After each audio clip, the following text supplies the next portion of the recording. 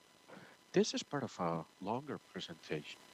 I think I've learned a lot about very specific people, and also I've interviewed our colleagues who work remotely extensively. Or when I mentioned Phil Harden and Kev Hadley, they have told us a lot, so especially ethical development. And actually, I started learning and I started relearning everything that's so important. So let's start with the talk. My name is Jose David Cepeda. I've worked remotely for the last 10 years. I worked remotely before COVID, and even more so after COVID. COVID has made a lot of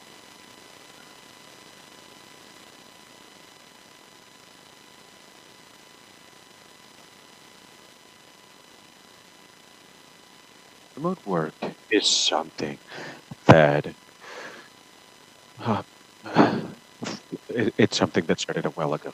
This is really hard, man. Wrote it written all in paper. They didn't have work problems.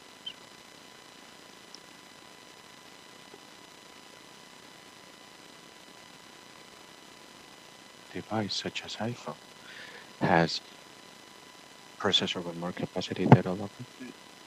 And previous conversations, you were hearing Maria Elena, the person who was in the panel. And She was talking about including more women in the world of software. And then I switched to mad because I wanted to mention something. I do think that we should include more women and more diversification in the world of software. But what's funny is that some years ago, when the computation movement started, software writing or coding was considered to be a job for women, and hardware was a male job.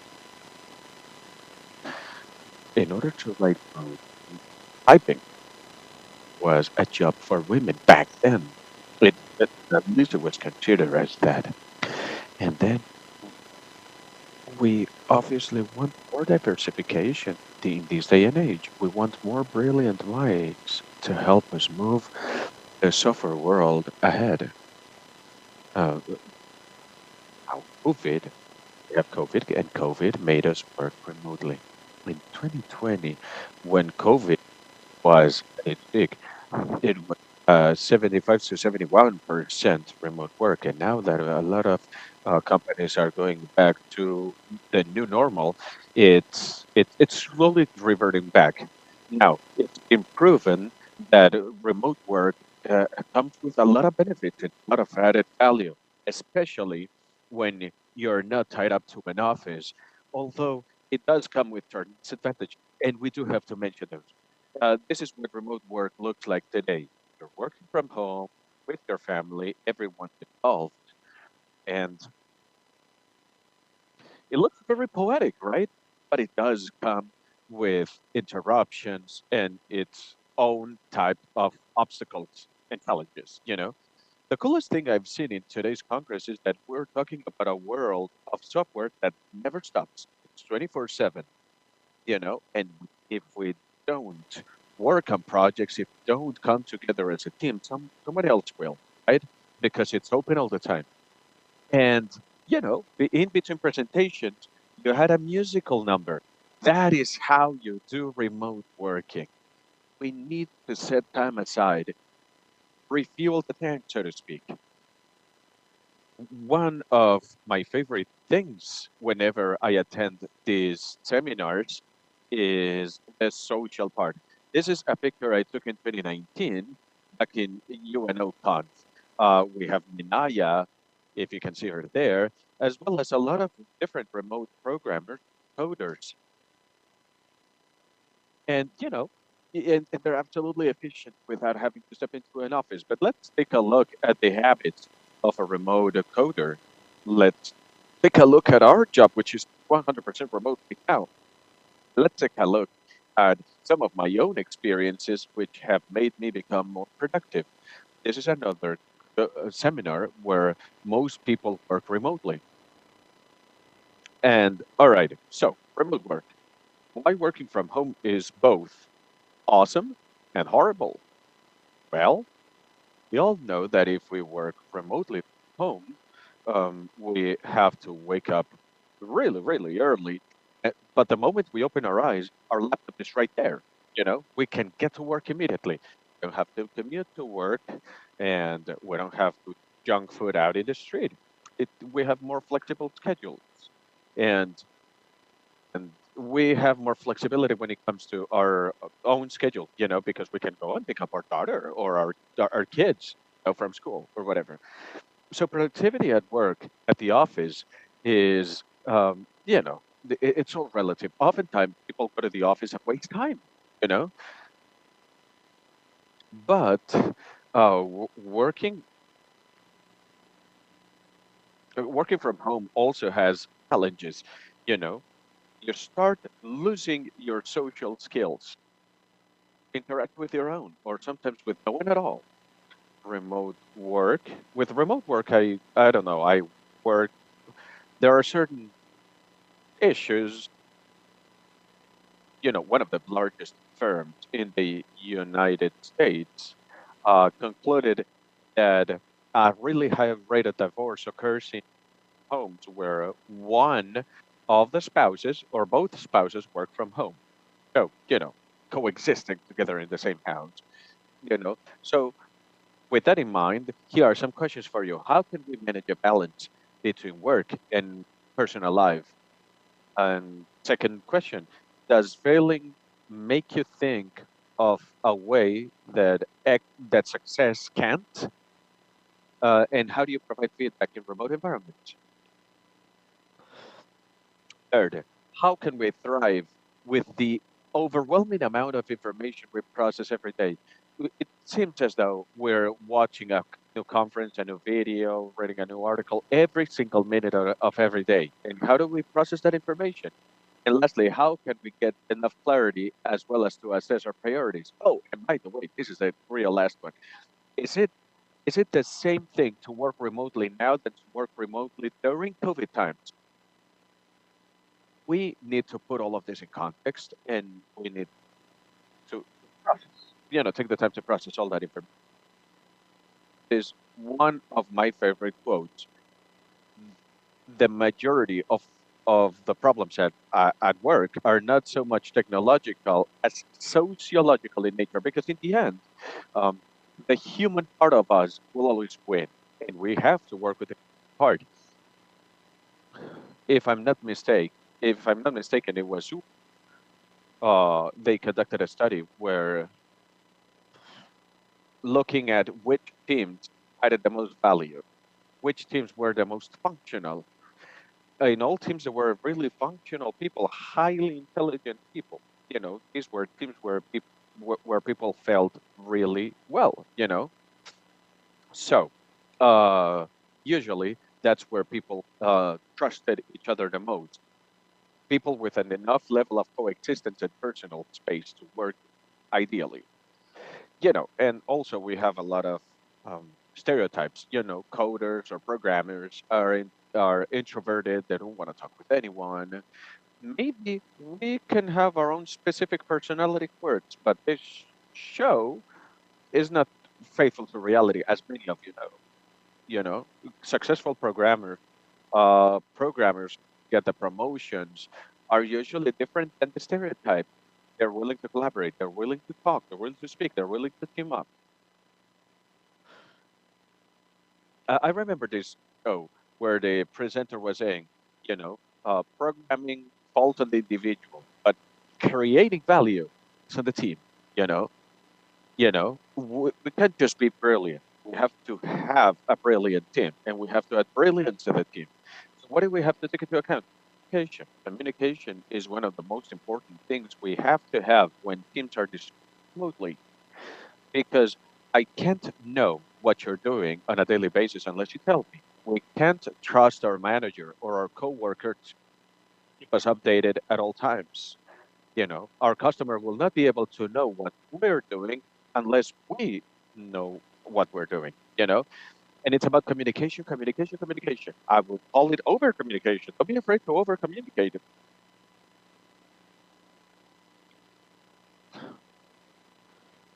What's most important is to do things, but you have to let people know what you're doing, what we've tried, what we've tested, especially when we have a certain type of work. I always tell the people working with us, I have no problem with you not knowing, whatever. We've all started somewhere. We're all in training times, but I do have a problem with you not asking questions, and I'm going to ask you a lot of questions. What have you tried? What have you done? What have you tested? How do you approach this?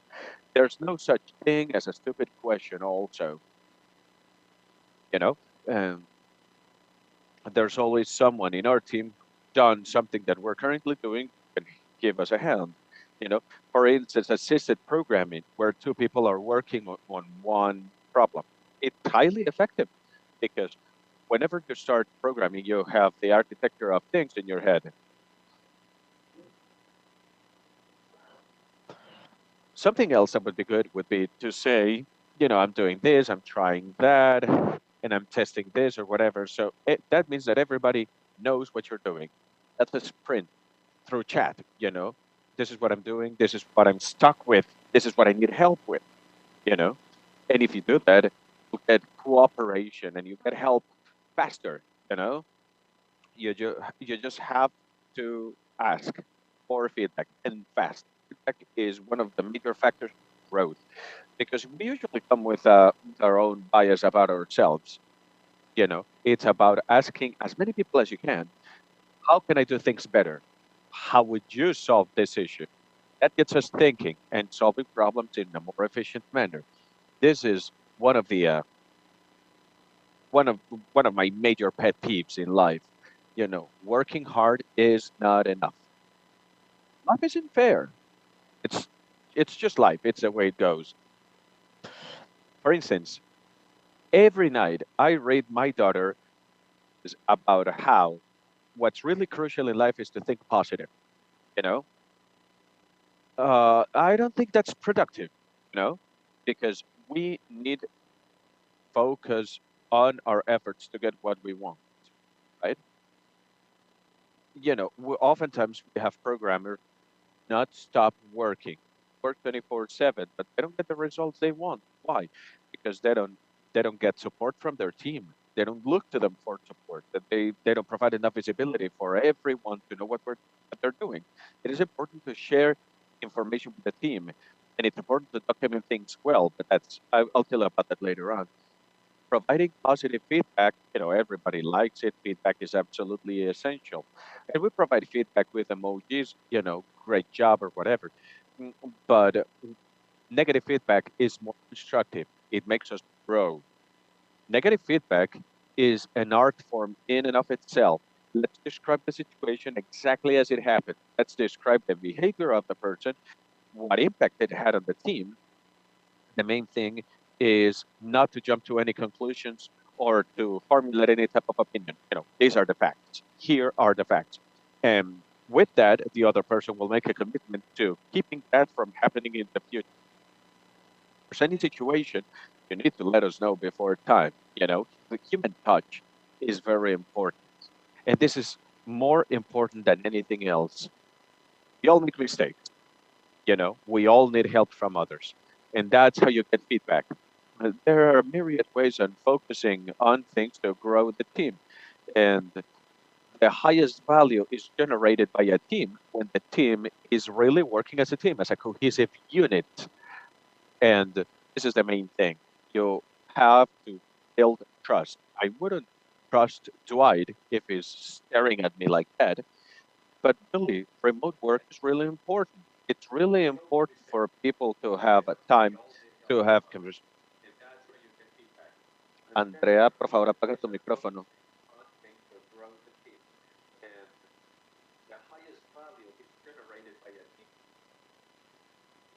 Is doing things on purpose. There's a reason why. I don't know. Maybe they haven't got some type of concept in particular or whatever. So it's about sitting down and getting the team to come together, and that creates a lot of value in the long run. There's a study that says that awarding an employee, acknowledging an employee is the number one factor to keeping the loyalty of that employee, to getting them to stay with the company for longer and to provide more value. It's about acknowledging that. And unless your efforts are rewarded, you will feel discouraged. You have to feel like you're doing things for a reason, for a higher purpose. And how do we get to that level of trust? How do you get your team to be happy? Just like us, right here in the Zoom call, especially for the managers and for the leaders. You have to have weekly meetings where the camera is always on. We need to be able to see each other. We need to be able to ask each other personal questions. How's your family doing? How are the kids doing? Make it weekly. Make it also a training opportunity, especially where companies make this mistake. They assume that training will happen outside of the company. Now, make sure that you train your employees constantly, right? And pair programming. I love pair programming because that's how we add the most amount of value. 90% of the solutions coming from pair programming don't have any regression. Never have to work retroactively. If we develop a feature, it'll be pretty much guaranteed to be solid. And always feedback, feedback, feedback. We always have to try to grow, and we always have to try to improve improve and add value to the company. Now, we have the motivation component and what we want to achieve. Here's something that's very important. You have to pay attention to what the rest of the team is set out to accomplish, because that is how we get the values of the team aligned. Especially, you have to look at what the company is trying to achieve. One of the highest value creation aspects is to anticipate, to try to predict the future. And it's always a good idea to provide constructive feedback and suggestions, because they're well received, but always aiming towards the future, towards the present and towards the second. Choose the right place for your talent. Programmers where their passion lies on data. Others feel more passionate about backend, others about front end. It's great to try them all, but it's a great and an even better idea to get them to pick and choose. This is the position I want. This is where my skills are better applied. Companies have companies are interested in keeping you happy, right? But you have to focus on your own growth. And one of the admittedly more difficult things is learning the fact that difficult situations are good. You have to learn how to be comfortable in uncomfortable environments. You have to be willing to learn. The same talk I'm giving you is more for me, because in some way it makes me learn. It makes me feel like I'm adding value and that I'm receiving value. So what sort of habits can we adopt to better work remotely? This is a very interesting picture. We have a person who's working without any clothes on, and this person is working at 3 a.m. and at 3 p.m. So oftentimes we feel like we don't have enough energy to work um, at home, right? So wear pants. Treat it as if you're going to the office. Also, get some exercise. You know, get the blood flowing. And it doesn't have to be really difficult or really elaborate. Walk or pace around your living room. Music. Music is absolutely of the essence, especially when it comes to lo-fi playlists on YouTube, because they will allow you to concentrate on what you're doing, and they're not too distracting. And it will also allow you to get into the zone of total productivity and look after your eyes 24/7. You have to keep an eye out, no pun intended, for any type of vision problem. Always have a plan B. Working remotely means that you may lose your internet connection. It may mean that your daughter will unplug the router by mistake. So always know where to go to get connected to the Wi-Fi in a pinch. When we work remotely in a very isolated team, they usually tell us to grab a rubber duck and explain our technical difficulties to the rubber duck, right? That's really useful. But the underlying message is communicate your problems, right? Get a great headset with noise cancellation technology, and diet. Diet is actually very important. I usually try to get food that energizes me, not the type of food that it really causes me to get sleepy. And also, the environment is absolutely essential. So these are the simplest habits, but I want to emphasize the habits that I consider the most important ones. Write things down. If it's not recorded in email, it didn't happen, right? Miguel de Casas says, if it's not documented, it does not exist. And we want to keep a to-do list, right? It keeps me focused and it keeps me in line. Assert the direction. I've seen this and I think it's really cool. Here's an experiment. Put a box of cookies on a table at an office, but don't open it. Touches it. But then open it, leave it open, and in a couple of hours, the box will be empty. All of this is to show you that we're happy to participate in many activities, but oftentimes we're really hesitant when it comes to starting an activities. We love to participate, but we don't like to start activities, you know? So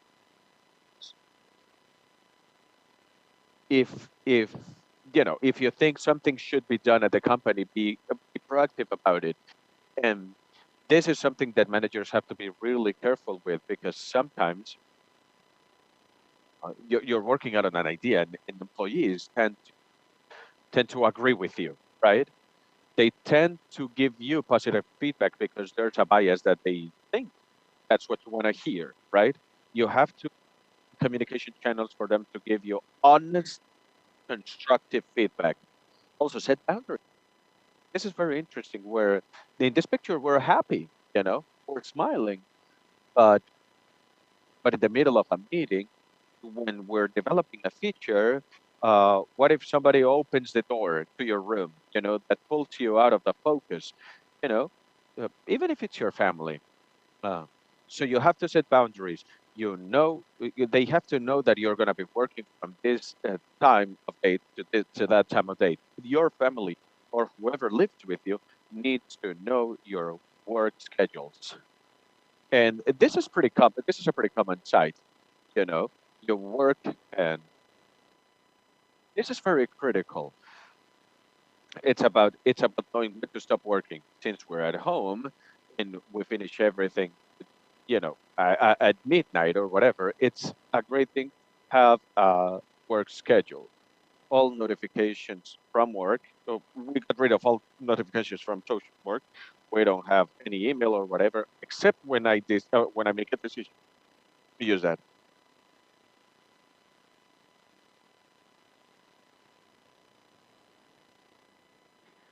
So programmers, we are used to work all night, and we know that we need to sleep because this will increase our productivity. And sometimes we feel that we are stuck in the same issue. Then we go to sleep for about 4 hours. When we wake up, we notice that we are able to solve the issue. And sleep is so important for any programmer. And this one is that when you are sleeping, you say, "Oh, now I know how to fix this." There is a study that explains that this happens 1 of 10 times. The other 9 times you're not sleeping, you are no resting. So meditation is also very useful. And of course, in the Latin American world, we know that meditation was not acceptable. They used to think that it was a waste of time. But when you breathe and when you do meditation, it's very worth it, and it's going to increase your productivity. Focus on what is important. I always tell my team that software is about value, no code. So we need to focus ourselves on what is really important during our schedule, during our routine. We need to understand that this is the time to work. We know that emails could wait 30 minutes a day to answer, but what we are doing when we are programming has to be a priority for all of us. Saying everything that I said before, we could say that work in time of Corona is different to remote work, as to say that a tsunami in the beach is the same thing. Of course, we have uncertainty, anxiety when we are working remote. That is also very important, but we also need to remember to take time for ourselves, be passionate to what you do, but rest and take time to yourself. It's good to take a day off. It's good to stop. It's good to take time. And one of the biggest advantages of taking a day off is that you're going to become more productive.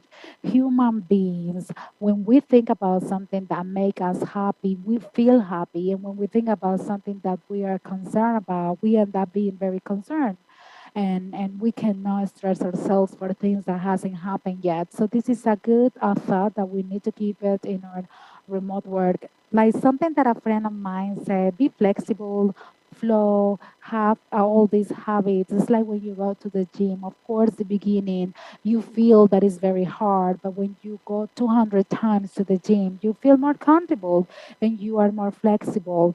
So this is something that we should also implement at work. We need to have a plan B. We need to be flexible. And this is my philosophy of work. This is another quote. We are ending my presentation, but this is a quote that I really like. Happiness is hidden in the waiting room. Sometimes we have everything. We have happiness in what we are doing and what we are learning. And take that time for yourself. Tell your team that you want to implement all these habits for a better performance and to be more successful. Thank you so much to everyone. Once again, thanks to all the organizers for this event.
Let's dive right into it. My name is Camila Santos. I'm a specialized developer and I manage a team. I create content on Instagram.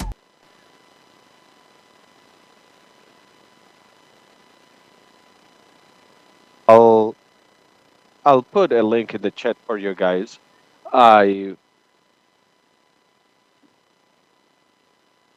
I work in computer science, and I also co-organize communities. Um, your well, I'm just very kept up here, and I also do women's studies on gender matters.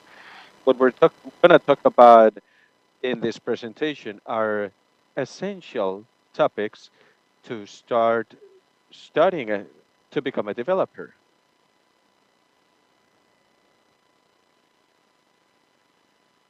Then afterwards, I'm gonna talk about some topics for you to study.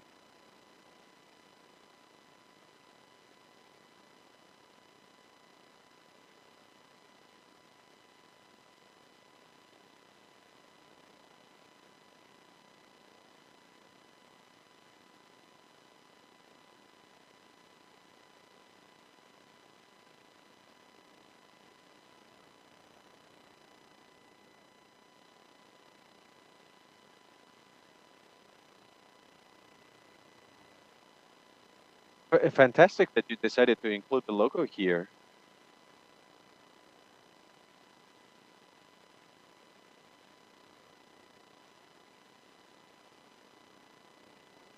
Can I start? Can I start? Yeah, you can. All right. All right. Let's start over. I'm gonna start about starting a major in development. I've been working with technologies from the year 2017, but I've been studying coding and programming since I was 15 or 16. I've been studying programming for close to 18 years. I'm going to talk to you uh, about the time I started taking up the computer science major and programming and coding. And I'm going to tell you a little bit about my experiences from there. I'm going to give you some tips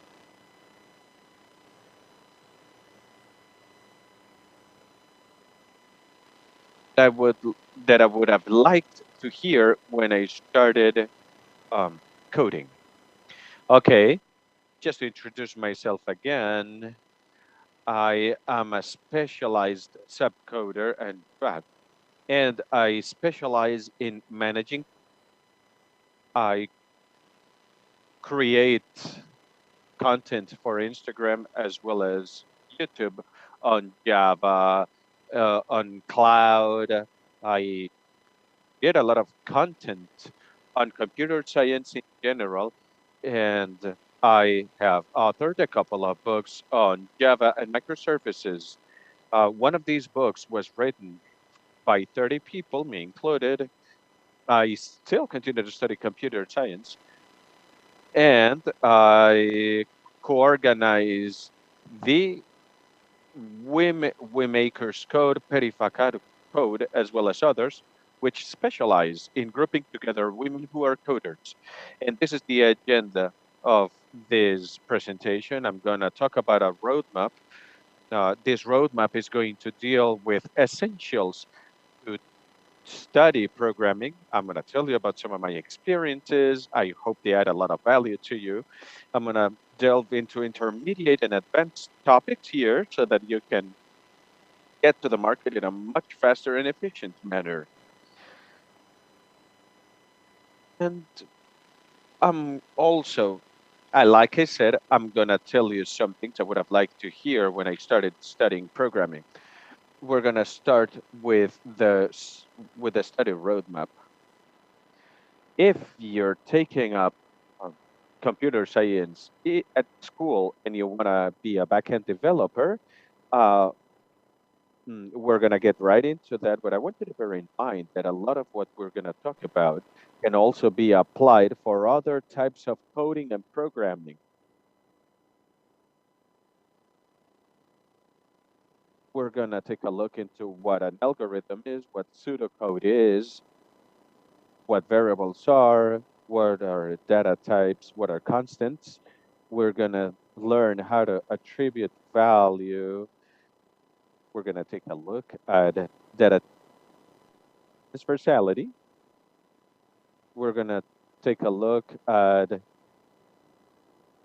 relation operators, decrease operators, increase operators. We're going to take a look at data structure, repetition structure, and after all of this logic knowledge you get, it is possible to learn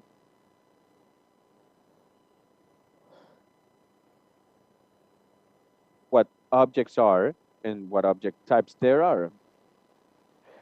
And that is the segue to learn about object programming, loved by some, hated by others.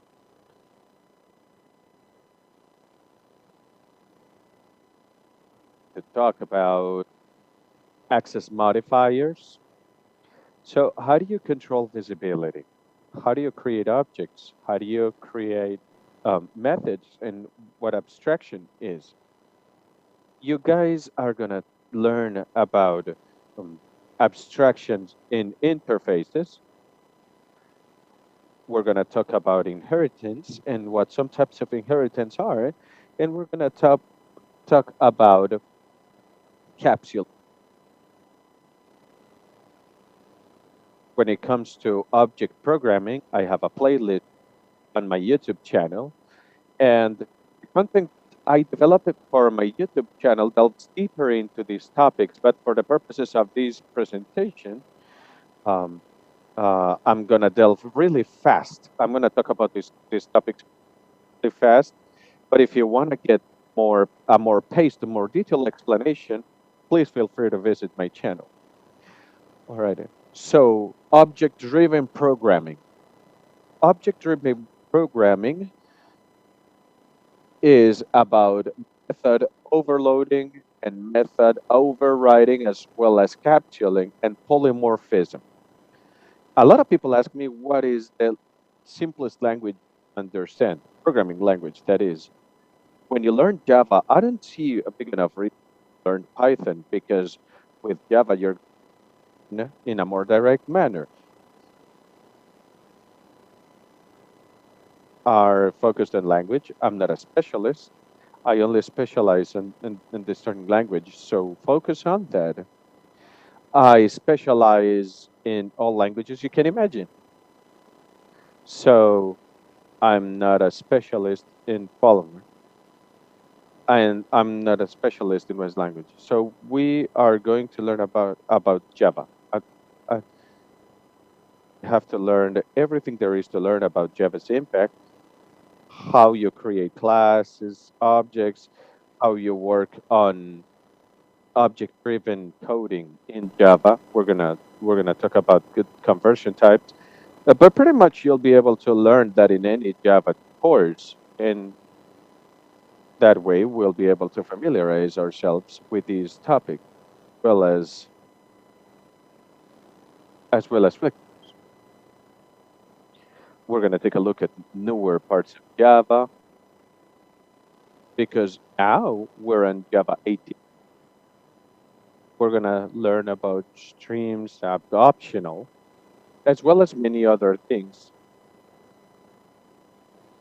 And also, we're going to take a look at things I'm working on. Know what the latest Java versions are. What is it that Java can do better? What is it that Java cannot do better? I hope you're following me over there. This is not a commercial. By the way, I'm not endorsed. And then we're going to study giblets. Now, things that I like to learn about the code version, which is branch.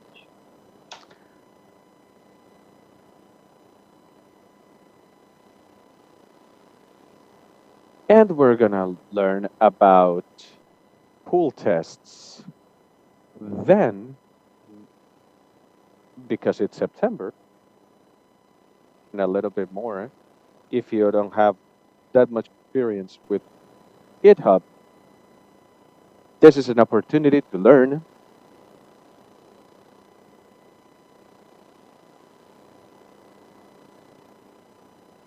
Stay hydrated and to learn about margin and as well as to solve conflicts because you're going to have mesh conflicts. And by studying mesh, you're going to understand all the conflicts. You're going to learn how to solve conflicts. You're going to have a great result by following these steps with GitHub. And then afterwards, we're going to learn about SQL, SQL. This is something that you need to learn regardless of the language you're going to be working with.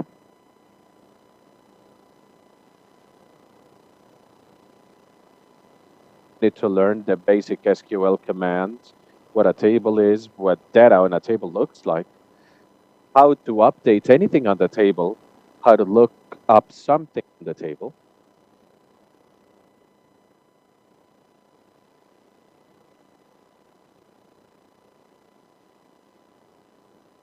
How to pull tables together, as well as how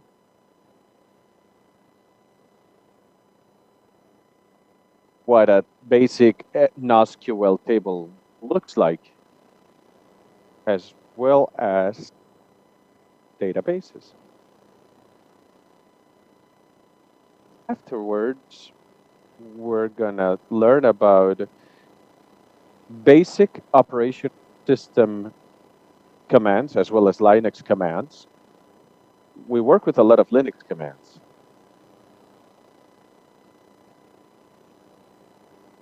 Further down the road, I'm gonna tell you about this, as well as how the operative system works. And here, regardless of the language, you have to learn about HTTP, or you have to learn about what APIs are, what REST models are. You're probably going to learn about best practices, HTTP, how it works, and how to use them to learn about the HTTP. There are two websites that I think are very useful. One of them have a picture of a ducksu doing something, and that is it's sort of an example just to drive the point home.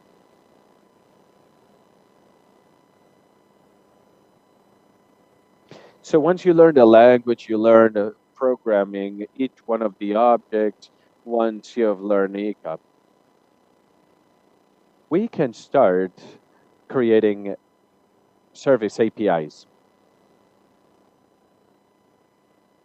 So how do we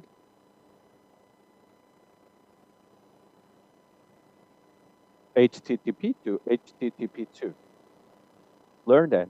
We have several different websites. We have a learning expression, which I really like. So how do you do APIs? You use Spring. This is the most widely used framework, but it is the one that I also work with the most. We have Spring Web, Spring Book, and Spring Data to communicate in databases.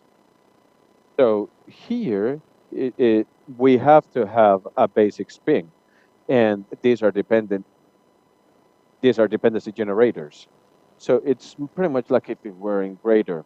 I don't remember any other languages right now. And how do you validate what we developed? We develop, we test, and but what if I want to run automated tests with the code I just developed? How can we assess that? Well, we have to learn how to do tests. We have unit tests, Uni and Mockito. These can use Java, and we can use our computer to do that in our own language. And we I have a video in my channel with information that is probably given at a uh, uh, more paced information, given at a slower pace. And I can tell you about the topic a little bit in more detail. This is essential knowledge, and in the end, we'll come up with ideas for beginners projects. Should you have any questions, or if you want to practice, you get to apply all the knowledge by following the guidelines on my video. It's all in there. How do we study all of this? These are three studying techniques that work for me, at least. These are not universal techniques that work for everyone. They certainly work for me. So I make a summary of the theory. First and foremost, there, and I try to find a way to do a practice of the theory. I usually come up with a summary of all the chapters. There are chapters that are very long and that have correlations with other chapters. So what I do is I do a summary. We have programming, and also we can have codes with personal projects that use some of those codes as I'm showing in the video. Generally speaking, we have personal projects with basic and advanced topics, and they all deal with API consumption. It's also about teaching people that the community is very important. We're trying to teach people, not teach them a class or give them a lecture. We're just trying to share the information that computer science majors have taken at school, and then maybe create an article or come up with videos. I've been doing this since 2018, and it helps immensely because that means I get to study what I know twice. So we have an obligation, quote unquote, to be able to know everything there is to know about a topic if we want to teach it. So, with that in mind, we really, really study the topic so that we can teach it to people. And in that way, they will be more understandable to people. So, we have podcasts, we have Twitter pages, Instagram pages, or whatever. Now, making content is not exactly necessary, but it helped me a lot. I'm going to go a little bit faster. So I have a YouTube channel with delving deeper into these techniques. After we study these subjects, then it's time to move on to the more advanced material. We have to learn about integration tests, DDT contract, and 2D contracts. Also, we have to learn about project standards, security, authorization, authentication, OWASP, top 10, JWT, everything that pertains to security. And also, we're going to have to read up on cloud computation. We have to learn cloud computing concepts, as well as some specific providers. Any cloud technology that's widely used in the market doesn't mean that that it has a lot of interconnection, like it happens with AWS. At least we should have the basic part working from there. We need to learn about backline, all of that, everything that pertains to the day-to-day work, and the services are potentially infinite.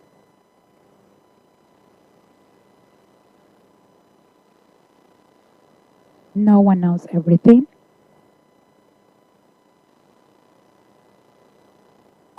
Especially for the ones that work with Java, Scale, Accord, or other language that works with machine learning. It's very interesting to be able to program and see everyone very happy, but you need to know how to make it work. How is it going to work? What is the JVM architecture?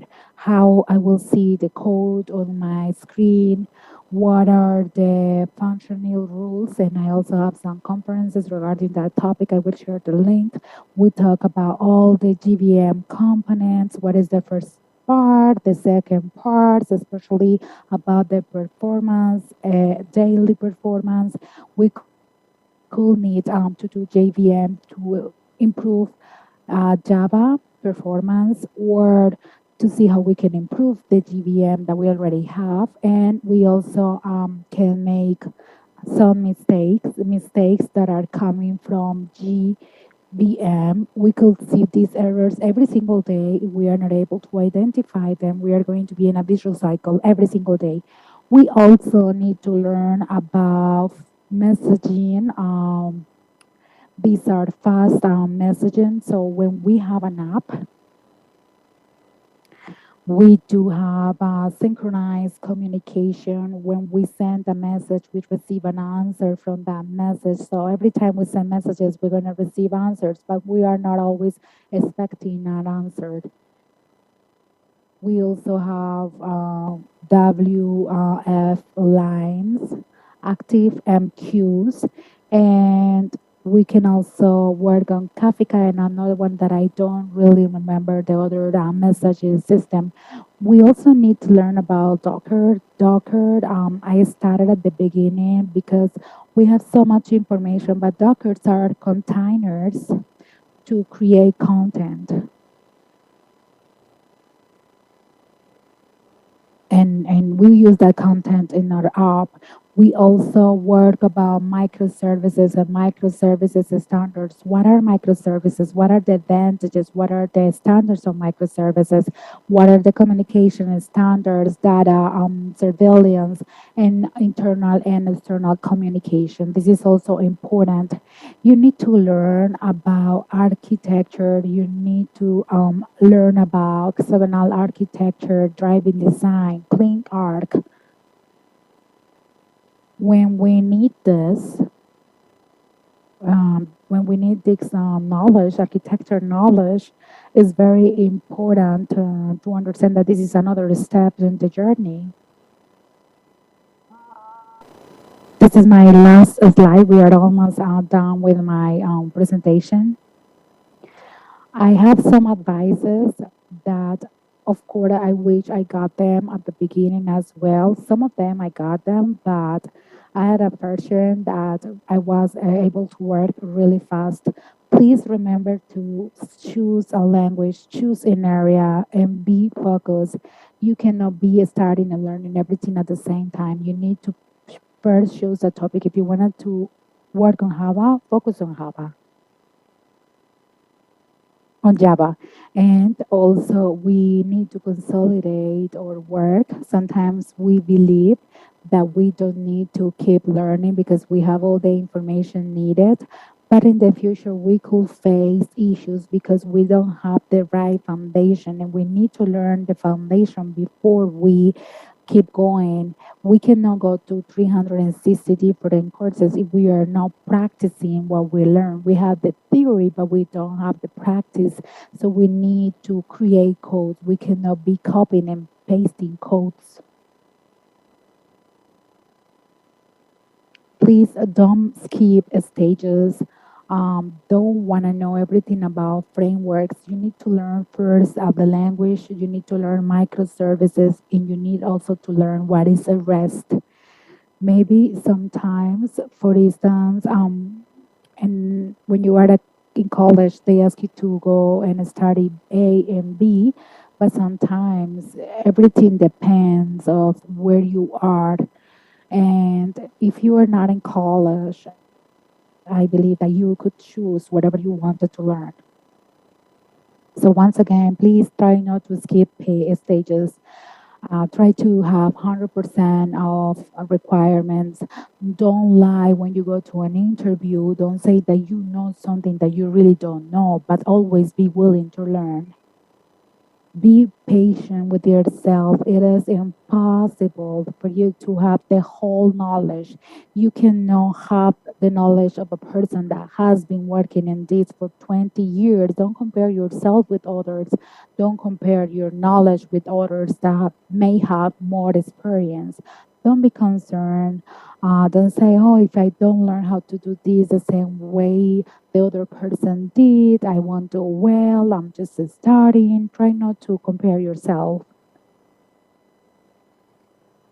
We do have development communities, and we are all here. And I really encourage you to participate, to take advantage of the other speakers that you will not be hearing today. Probably, I wouldn't be able to progress in my career without without the knowledge I have, without going to conferences, without learning from others. I was always, and remember, I was always following every single speaker. I was joining them in their networks because I wanted to learn more. And a little bit of what I said before, it's important to share your knowledge with others. And also, we do have a study guide, and it's a really good technique. Especially, we see an enterprise that you are working with, you try to adapt your study plans for that specific business company that you want to work with. It's important also soft skills. These were very, very helpful. I also wanted to invite you to my channel because I have some videos that I wanted to share with all of you. Please don't drop it as soon as you get the first no, because I remember when I was going from one company to other company, I needed to be ready for success. And please also take care of your physical and mental health, exercise, go to therapy, use free time, don't work 24/7, because if you don't rest, it's harder for you to learn. When you are very tired, it's very, very hard to learn. And if it's possible, trying to get or to find a mentor. I also do free mentoring on my Instagram once a month. So you can just contact me. I'm almost done. Please follow me on Instagram so you can have other classes during these mentoring sessions so we can exchange ideas. I open my Instagram and I do mentoring, and you can just follow me. If you have someone here, a speaker here, that you wanted to follow that person, please try to follow them right away, because they will post videos that are going to be very useful on my channel. I also have videos where we answer questions that were very useful at the beginning of my career. This is my information. Here are some links where I talk about technology. There is my Instagram and my GitHub, where you can also follow me, and you can see different presentations that I usually do. I am going to share also on the chat of my information so you can follow me. Thank you so much, Camila. Please follow her on Instagram as well as YouTube.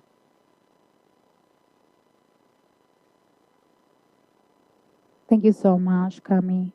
Have a good afternoon. Okay, now we are going to start with a conference that I have been waiting for. Maybe because the topic is very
Hola, todos.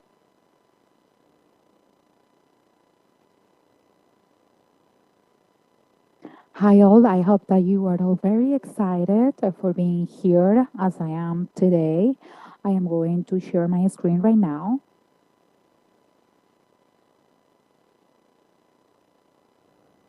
Just 1 second.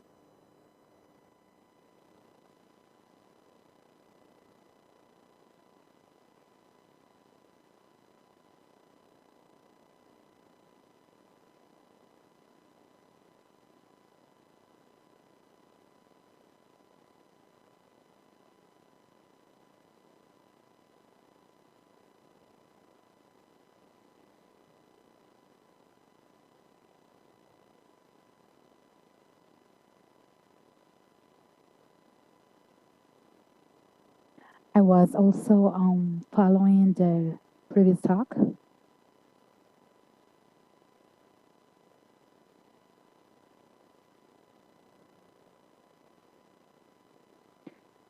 So let's start.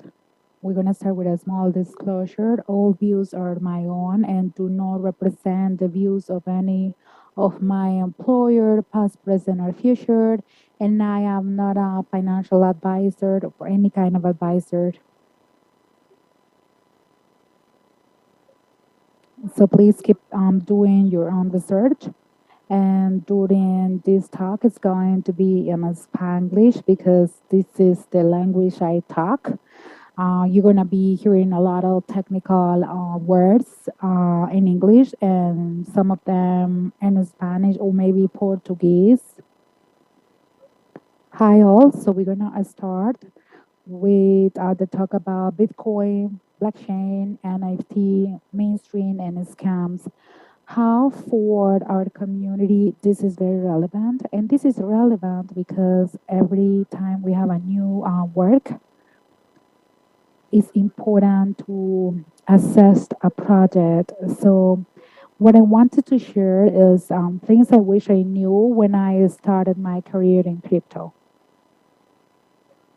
My name is Dulce Villarreal. These are my social media. This is Twitter, LinkedIn, and I am not a biggest developer. I am a product manager, but I use a lot of developers and like Google search. So to start in scams, last week, someone created a profile exactly like my profile. If you see it, you won't see the difference, and they were asking for money. So be careful with the scams. I will never ask for the money. And the funny thing about this is a developer told me that he found the difference. He ran it and he found that it says here Duise with capital I, which is different than mine. Thanks to my developer friends, they were able to notice the differences. And you can see that a lot of followers of this fake profile is exactly like mine, but you can see the difference. It's an L, not an I. So just be careful with these. Scams are always there, fraud is always there. And I am not saying that you are going to run into a scam or fraud, but we are also able to assess an industry that has been growing and we had the opportunity to work in this industry. A little bit about my roots. I am from Oaxaca. I was born and raised in Mexico City, but my roots are from Oaxaca, and I am very proud of where I am from. And now I am part of the Latin community in the United States, which is where I work. I had the opportunity to participate in all these projects as a employee or designer, as a developer, open source, and participating during this work. It has been a long path. I started in December 15, 2015.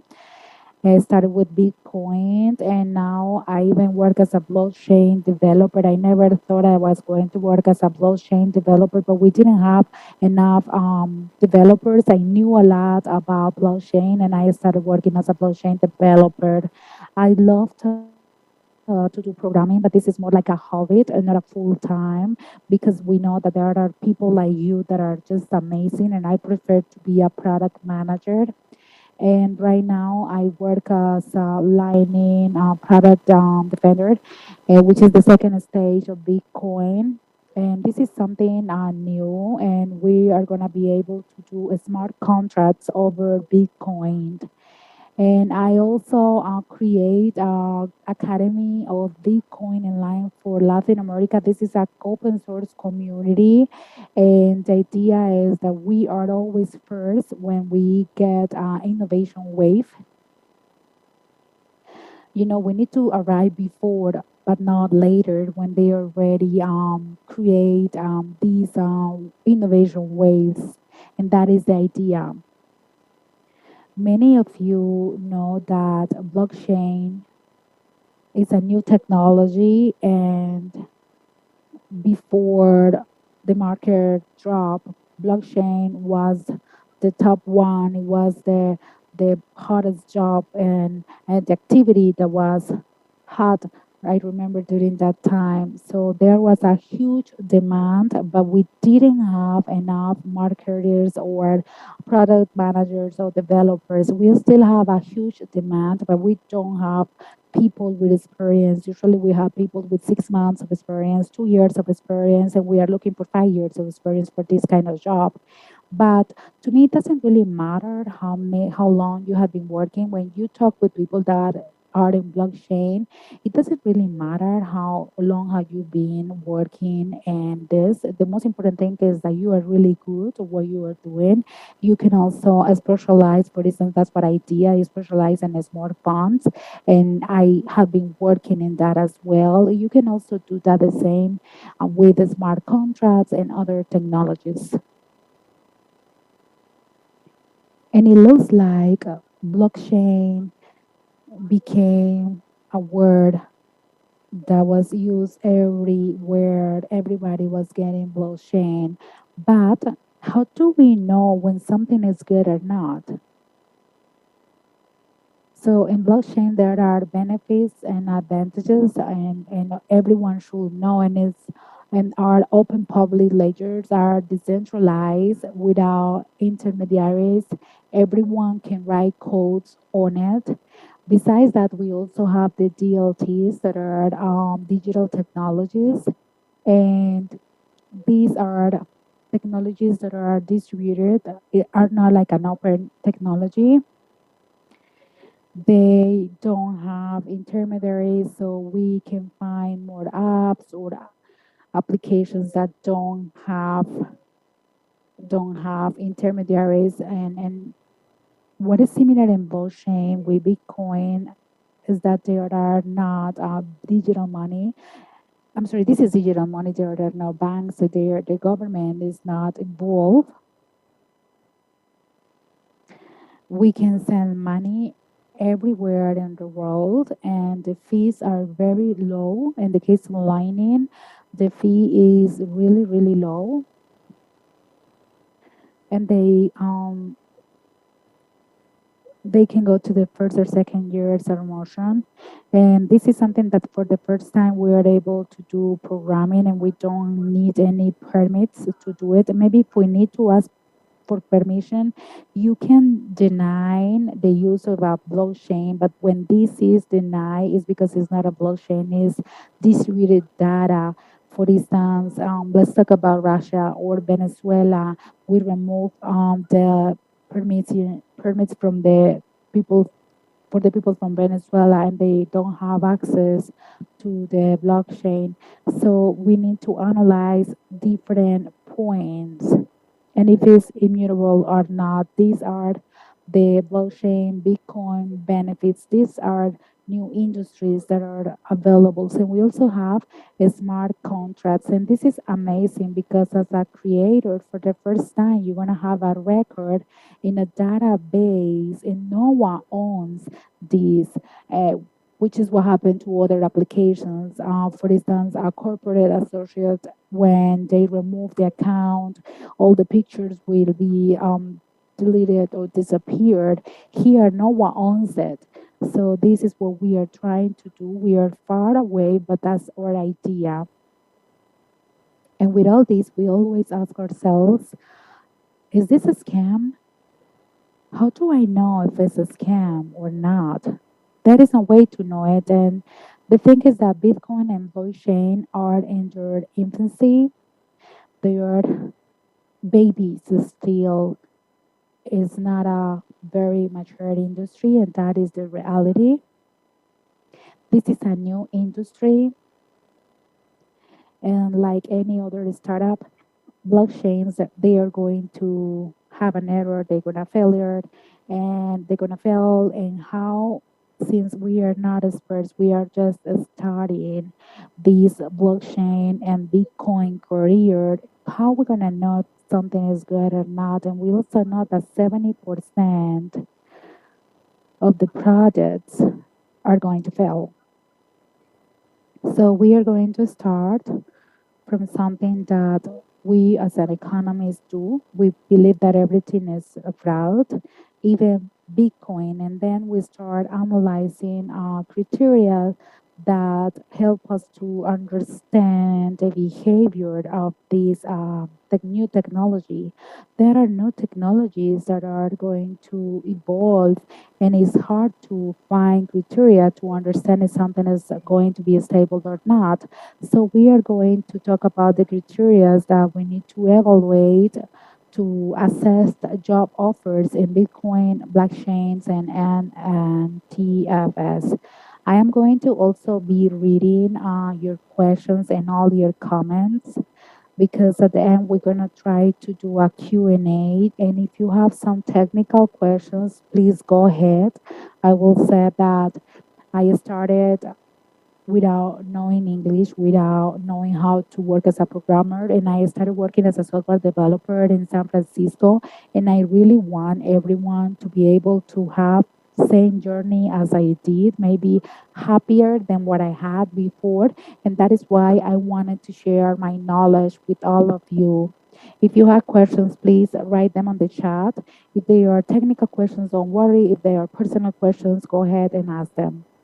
These are the different criteria that I like to share with all of you.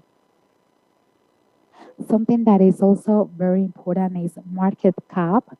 Usually when we start working in a company, we don't really know what is a market cap. So what is the value in the market of this token? Is this immutable or not? Because sometimes what happens is that they tell you that it was reset.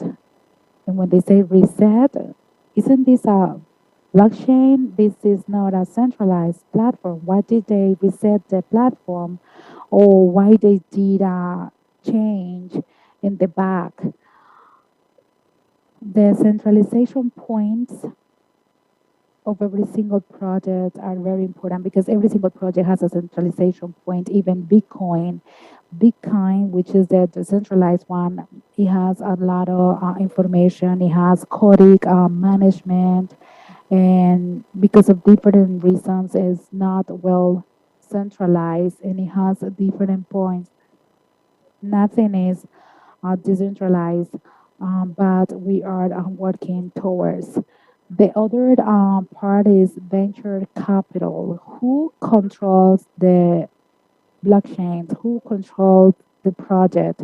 If everything is on a scam and everything must be controlled, these also help us to understand that not everything is on a scam, that there are really, really good projects that we can use and see. First, what we can see here in the coin market cap is someone calls me for an interview. I can ask them if they have a token, and I can go to coin market cap and I can go and search for it. The number one is Bitcoin. You can see its market cap, the volume, the circulation of this app. And let's say that they have a job posting of these first 20. They are very serious offers. I believe that the first 20 or 30 are very serious companies. The ones that are here are very good companies, and we are going to know why. Is because of the next criteria, that is the venture capital criteria. For the small projects, that's how I call them, the small projects that they don't have to be like Bitcoin, but they are more like projects, like and Ethereum projects are, which are apps that you could also find them in this website that is called Define Jama. You could come here and you can see the change, you can see the liquidations, you can see the total value log all chains. Criterion has 31 point millions, so you could see all of them. You will be able to see second layer solutions as well. In the case of Bitcoin, they are just starting with this the revolution of this, and they can also have a smart contest. So we are not able to see it here. And if we remember what happened to Luna Terra, and we know that they have 31 billion, this is just an assumption, just to say something really fast, is that one of them, it was that Luna Terra, this is like a fake value because usually they have to create these values. So we have to be very careful when we are assessing a job offered. Something that we should ask when we go to these offers is that, do you use any blockchain? And they're gonna say, no, we don't. They could answer, yes, we use this one. This is an IBM, which is a machine builder, or IBM compatible with Ethereum and smart contracts. So you can see they have IBM or not. They can tell you yes or not.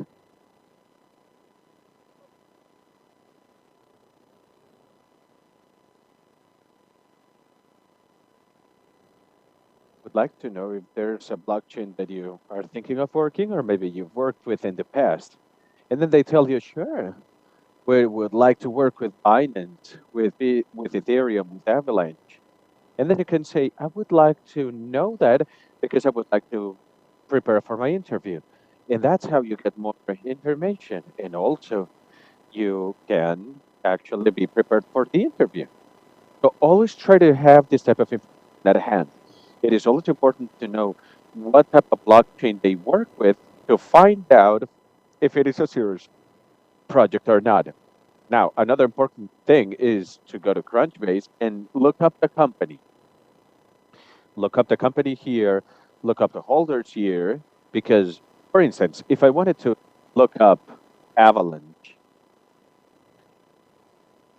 I go here, right, and I look up. Well, sometimes I can go to the website, and I can look up the person that contacted me to find out if they really work there. I want to make sure that it's not a scam, and I especially want to make sure that this person is not asking me for money for me to start working at that company. Another question you can ask is, if you know the if you know the folders and how much money the company has raised, can ask the runway of the company. For instance, hey, you have a roadway longer than 8 months. What's a roadway? It's how much time a company has to survive. Some companies work with very short runways. Others work with long runways. Normally, the companies raise the capital and they start hiring, right? So it's very important to know that, because sometimes we start working on small projects and then companies run out of money, you know, and we want to go into a new industry, but it's always important to have stability, especially as a Latino person. You don't want to run any risks, and it helps to know how organized their finances are. And you can ask them directly. There's no harm in that. If they tell you, okay, yeah, we've been on the runway for more than 6 months, or we're just barely taking off, whatever, that's all valid. And that makes you realize that it also drives the point home that you know what you're talking about. usually people are honest and straightforward, and they'll give you the truth. You know, it's sort of like in with most of our industry, people are usually very open. Also, there are venture capitalists, but we're not going to get into that right now. Also, something that's really useful to know is who the board of directors is. So, for instance, here we have Mark Andreessen. He's very famous in the busy world. He's a venture capitalist, and also you can see the angel investors. Angel investors are a great indicator of whether a company is serious enough or not. And actually, I think you can always find who the board of director is, who the board of directors is up of, most of the time anyway. So we usually type in the name of the company here, and then scam or problems. Google will automatically autofill the search engine based on what's Googled. But something similar happened to me, you know. So apply these principles. Try to get the name of the company and try to find out any associated problems. For instance, resetting. Hmm. You know, in resetting is very common in blockchains. I don't want to badmouth any blockchain companies, but it's usually very useful to do your own research. And also something else that I do to find out about decentralization. Well, first, let's take a step back.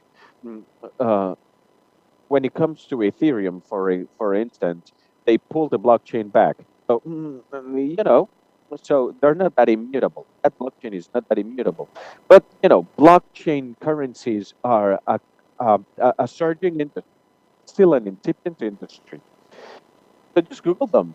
That gives you a very good starting idea. And the other thing would be venture capitalism. Um, Now, venture capital is important because, as we mentioned, blockchains work pretty much like Starbursts.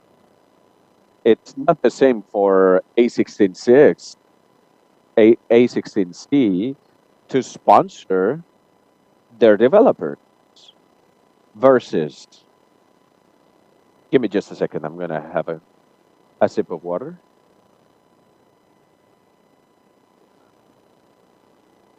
Not the same for a big visit capital such as BCC or Sequoia give you millions of dollars for, you know, there are regular Forte raises $1 billion, you know, and you know, versus a small project where, you know, $200,000 were raised and they already spent them all, you know.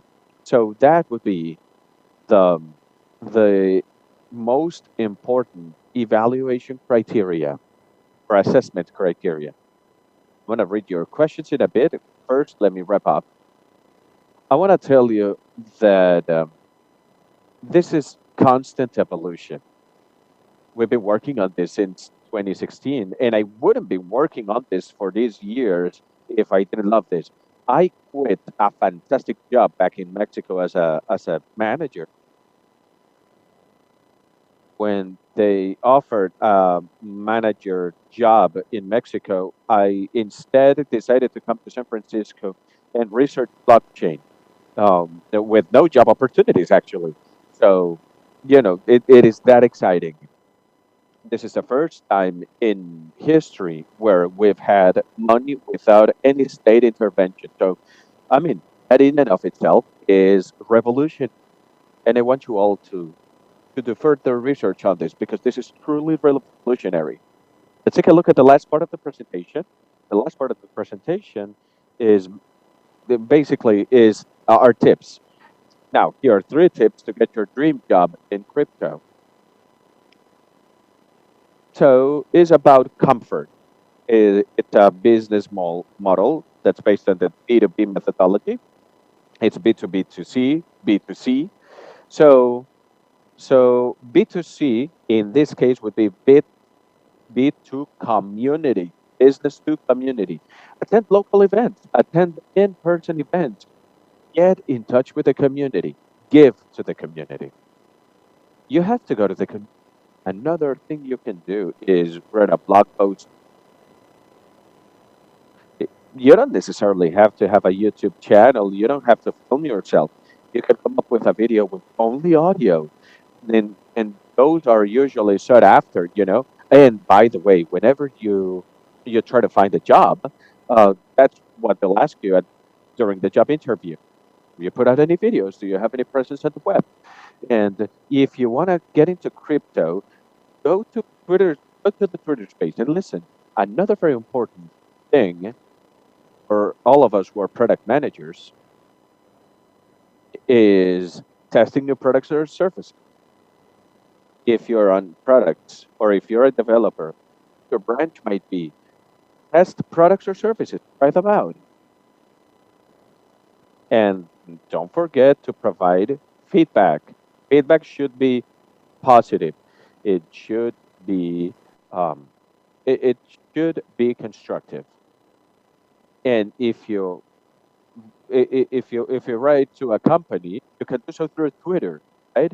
It's always a good idea to do that because when you go to the interview, they know who you are. Now, FOSS stands for Free Open Source Software. When I first found about this concept, it blew my mind. Copyright and left, right, or whatever. You get to this open source movement. It's sort of like the force. So what can you do? I'm not a developer.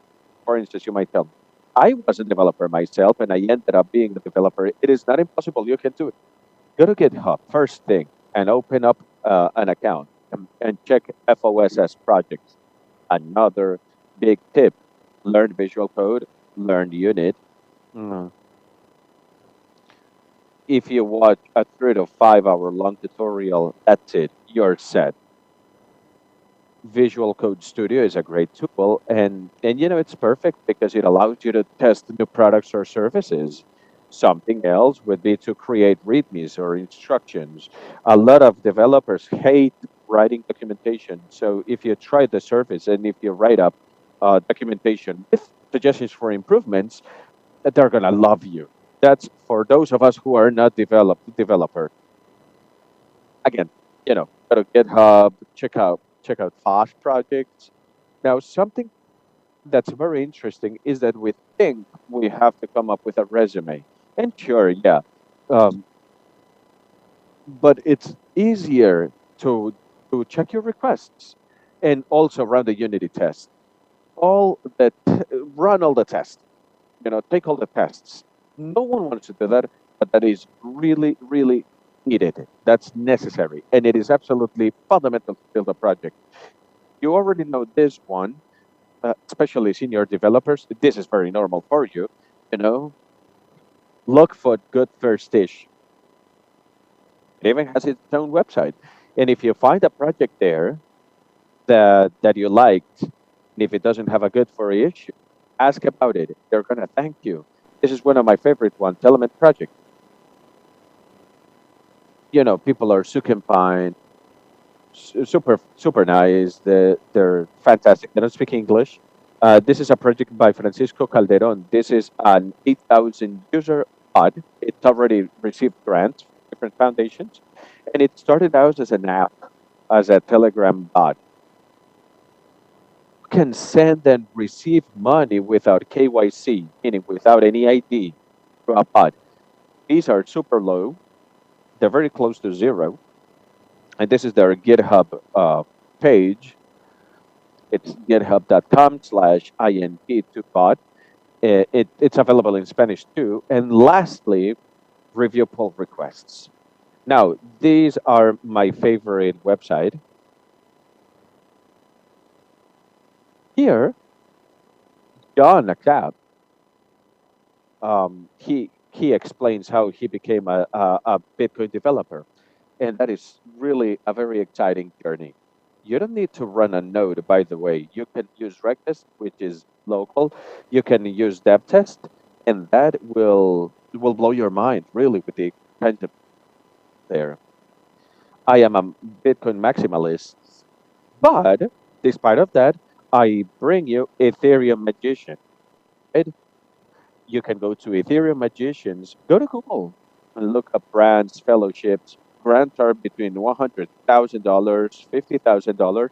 There are grants starting out as low as $10,000, and a lot of people have made thousands of dollars by engaging in small projects.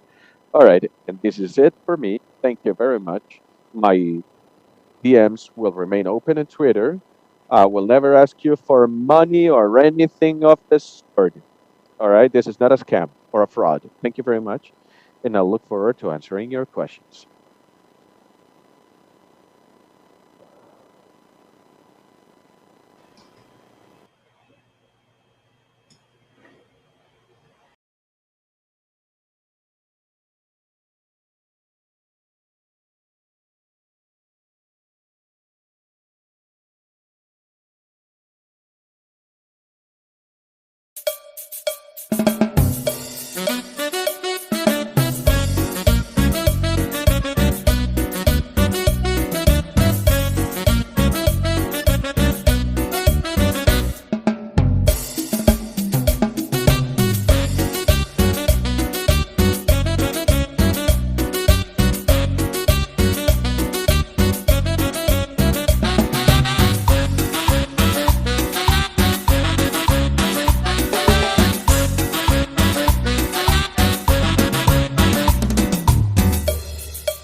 Are we good to go? Hello, everybody. Hello from Los Angeles. Feliz Mes de los Hispanos. Happy Hispanic Heritage Month. Anyone in there with us here? Anybody here? Anybody here? Hope you're all here because we're about to get started.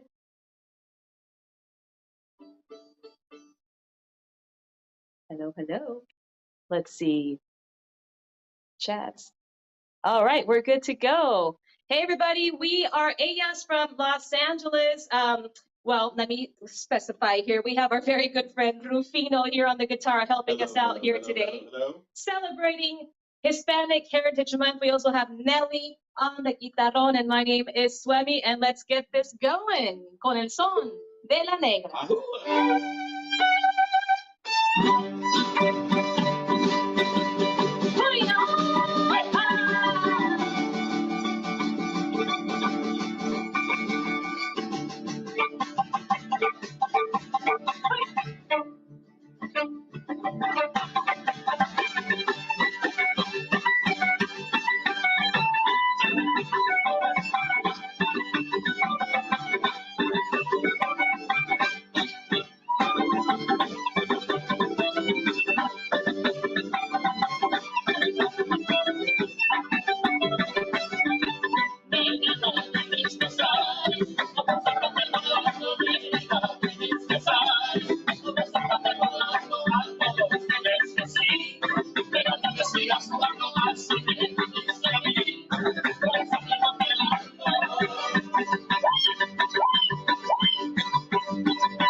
Sí, señor. Once again, welcome to our virtual show. We are Ellas, well, with the exception of our friend Rufino here helping us out today. We have Nelly on the guitarrón, and my name is Swemi. You were just in Jalisco, Mexico. Now we're going to take you to the state of Chihuahua, Mexico, with this called Jesucita en Chihuahua. 3, 4.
Rosita en Chihuahua, para todos ustedes, for all of you. Once again, we are celebrating Hispanic Heritage Month. We have Rufino, we have Nelly, and my name is Swemi here.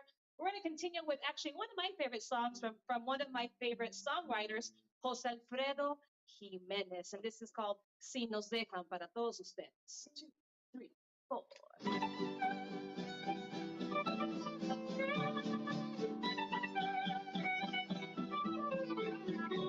Si nos dejan, nos vamos a querer toda la vida. Si nos dejan, nos vamos a vivir a un mundo nuevo. Y yo creo podemos ver el nuevo amanecer de un nuevo día. Y yo pienso que tú y yo podemos ser felices todavía. Si nos dejan, nos vamos a un rincón cerca del cielo. Si nos dejan, haremos con las nubes del cielo. Y ahí, juntitos los dos, cerquita de Dios, será lo que soñamos. Si nos dejan, te llevo de la mano, corazón, y allí nos vamos.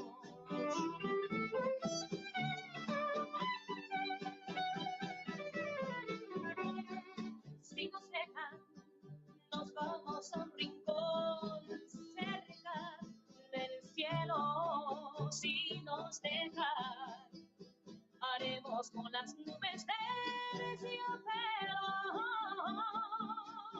Y ahí, juntitos los dos, cerquita de Dios, será lo que soñamos.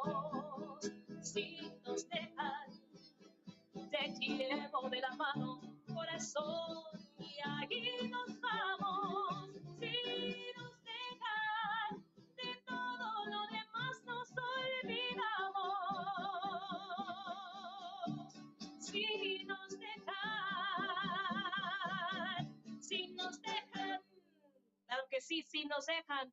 By Jose Alfredo Jimenez. We're going to stay with Jose Alfredo Jimenez just a little bit more with this next song, El Rey, sung to you by our very good friend Rufino right here on the guitar. Esto que se llama El Rey.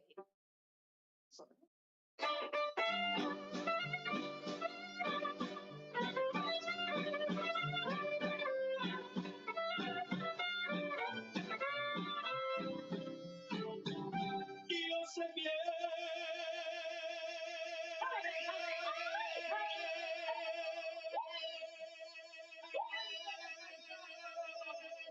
yo sé bien que estoy afuera, pero el día que yo me muera, sé que tendrán que llorar. Dirás que no me quisiste, pero vas a estar muy triste y así te vas a quedar. Con dinero y sin dinero, yo hago siempre lo que quiero y mi palabra es la ley. No tengo trono ni reina ni nadie que me comprenda, pero sigo siendo el rey.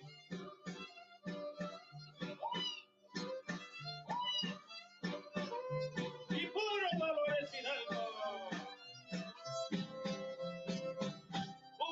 Una piedra del camino me enseñó que mi destino era rodar y rodar. ¡Venga!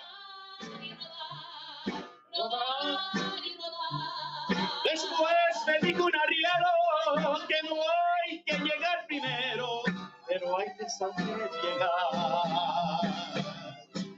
Con dinero y sin dinero, yo hago siempre lo que quiero y mi palabra es la ley. No reina y nadie que me comprenda, pero sigo siendo el rey. Sí, señor, claro que sí, el rey para todos ustedes. That was El Rey, sung to you by Rufino, right here helping us out. Once again, we are AS. He's helping us out for the day. But if you want to check our Instagram, AS_LA, check us out there. We have our website, asla.com. And happy Hispanic Heritage Month. Seguimos, we're halfway there, so I think it's time to loosen up the bones a little bit with this next tune que se llama El Mariachi Loco. 1, 2, 3, 4. Hey, hey, hey, hey.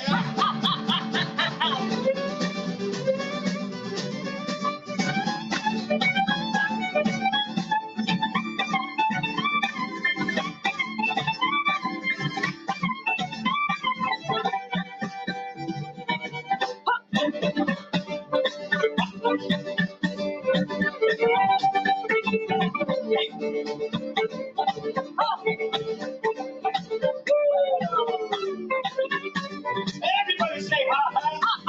Everybody say hey hey. Everybody say everybody say ho ho. Everybody go.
El Mariachi Loco para todos ustedes.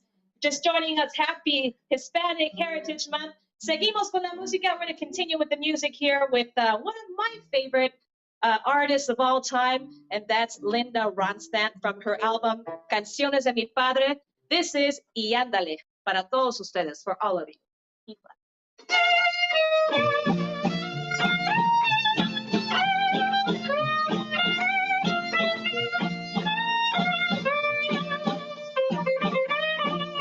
¿Qué dirán los de tu casa cuando me miren tomando? Pensarán que por tu causa yo te vivo emborrachando y ándale.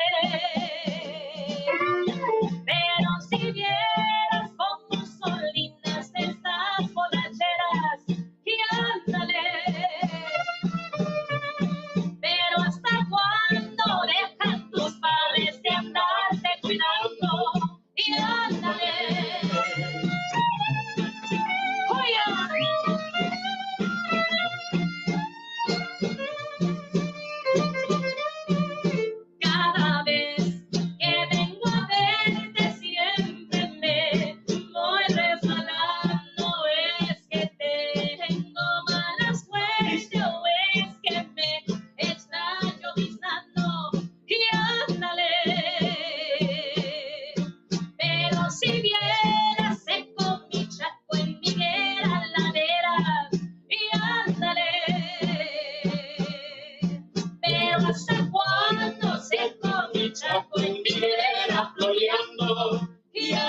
Acuídense con los empezar, muchachas.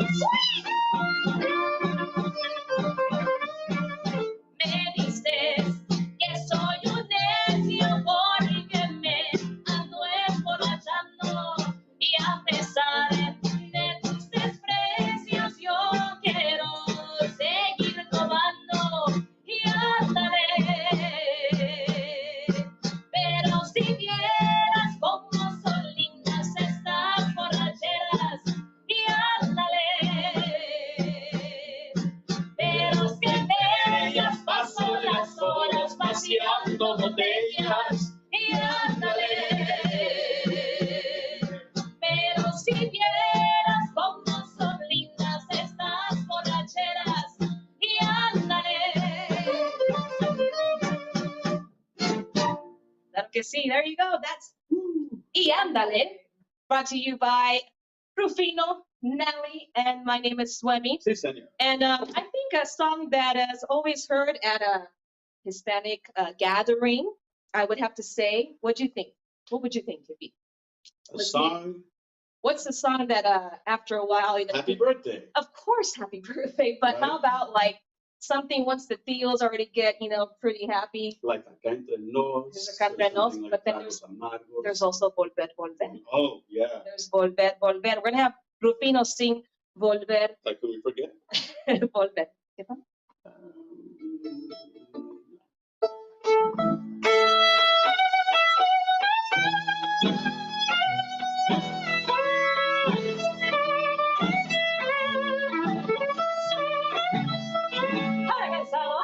Este amor apasionado anda todo alborotado por volver.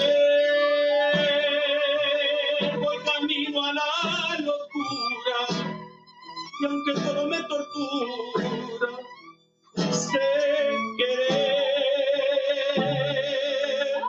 Nos dejamos hace tiempo, pero me llegó el momento de perder. Tú tenías mucha razón, te hago caso al corazón y me muero por volver. Sing with us from wherever you are. Y volver, volver.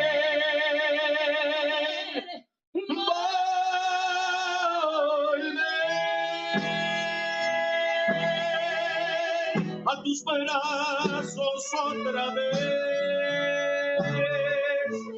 Llegaré hasta donde estés y yo sé perder, y yo sé perder. Quiero volver, volver, volver.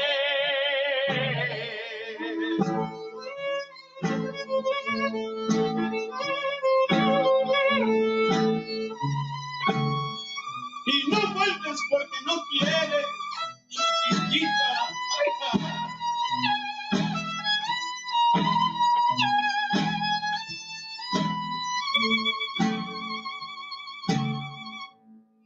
Nos dejamos hace tiempo, pero me llegó el momento de perder. Tú tenías mucha razón y hago caso al corazón y me muero por volver. Dos. Y volver, volver. Volver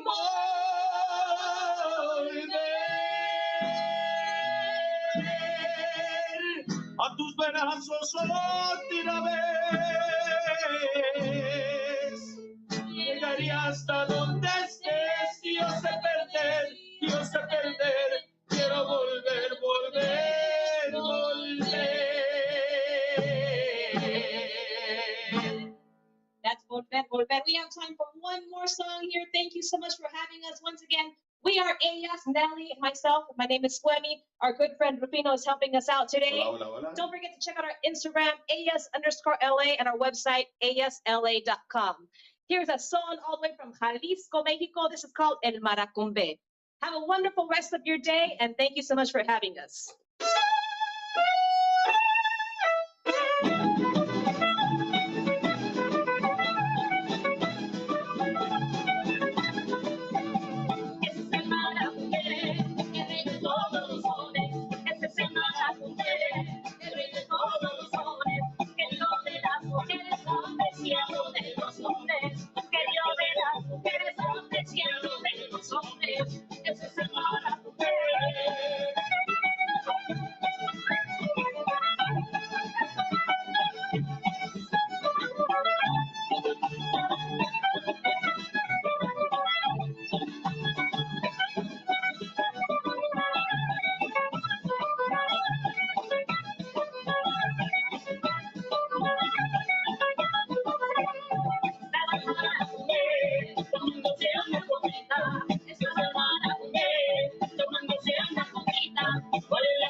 Sí, señor.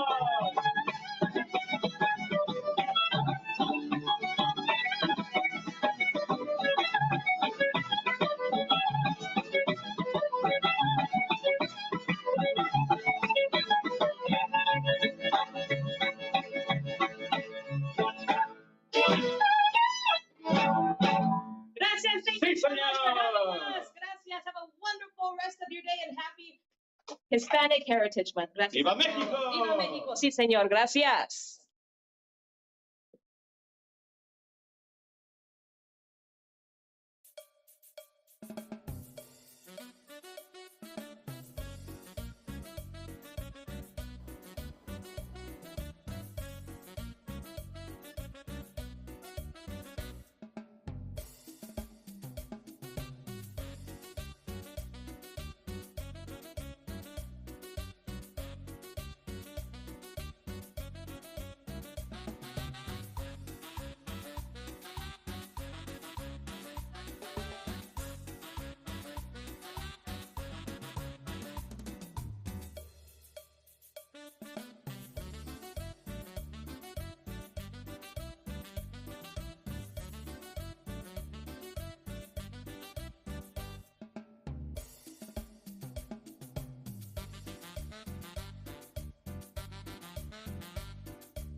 Hola a todos, gracias por conectarse a la... Hello, everyone. Thank you very much for joining us for this Octogatos talk. This presentation will be done in Spanish. I would like to welcome my guests and then go straight to it. So I'm going to name them. And as we go along, we're going to invite them to join the conversation. My first guest in this panel is Bea Gandita. Hola, Bea, Fernanda, Vane. You guys logged on right away, huh? Okay, well, thank you very much, girls, for being here with us. I'm super excited to have you here. This panel was called Latino Women in Software Development, but you guys are polyglot, several languages, right? So we decided to include that in the name of the webinar. And we have women who work in different areas of software development that I want to introduce you because I'm pretty sure you guys are celebrities on your own right. So I thought it would be better to let you guys introduce yourselves. And I'm going to call out each one of you. Manu, tell us about what you do in the world of software. You are. Hello. Thank you very much for inviting me to this event. My name is Manuela. I come from Medellin, as well as Mari. I'm a systems engineer. And what else can I tell you? Regarding what I'm doing right now, well, I'm pretty sure you've seen the stories of companies with massive layoffs. Um, mm, I started in this new craziness, that is the tech world, in this topsy-turvy world of tech development. So right now I'm thinking of what to do with my life and my career. I'm thinking of exploring DevRev. I want to study and I want to create a lot of content. Now, regarding languages, as funny thing, back in school, I was really obsessed with Italian culture in general. As a matter of fact, it is a dream of mine to go to Italy someday. So we have to take English back in school, and it's an absolutely necessary subject, so we have to take it up. But there were some other optional languages that we could pick up, so I obviously took Italian, and I don't know what else to say. That was a very thorough presentation, Manu. Thank you very much. We have people sending you heart emojis. Bane, you're next. Hi, thank you very much for this invite. My name is Vanessa Aristizábal. I'm front-end UI developer, and I belong to other programs such as GitHub or Start, and I'm Women Tech Maker Ambassador. I work in the development world for 10 years now, and regarding languages, I speak English. I understand Portuguese, but I really speak a mixture between Spanish and Portuguese, and I want to explore languages such as Catalan. We'll see how it goes. They're saying pura clave. All the girls are here. You guys are at the next level. And speaking about languages, um, uh, I mean, the polyglot part of the title of this presentation is because you also speak, quote unquote, several different programming languages, not just languages. Fernanda. All right, I'm a product director at Balance Power. This is a company that provides advice on cultural transformation processes, and we also work with policies with a gender perspective, and we advise companies on that. And everybody here, everybody here is showing lots of love in the chat. I love you too, guys. Right now, the challenge is able to drive fair power for everyone. And since everyone is talking about the languages you speak, I speak English, Spanish, Portuguese, and Hebrew. And I think I speak better Hebrew than I do English, and it's a pleasure to be here with you. I feel so small, so tiny next to you.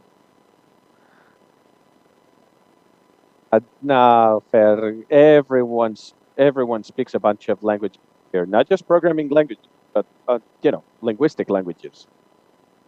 And fair, I've sent you a bunch of hearts. There's a lot of love and a lot of connection here in Latin America. Whenever you guys speak, we get a lot of different hearts and reactions. All right, my name is Bea, but I go by Bea. I come from Venezuela, and I work as a senior program manager at Microsoft. I work at a data team on billing, but not really money. We don't do elections. We focus on usage. And I also work at New Foundation. The logo is in my background. It's kind of like a robot face. And basically what we do there is we try to introduce children from low income houses, also African American and other ethnicities. We bring them closer to computer science. And even if they're not at an age where they can attend college, they can code, you know? And we're really happy to connect with Octogatos. And when Maria asked me to be part of this panel, I was like, yes, thank you, of course.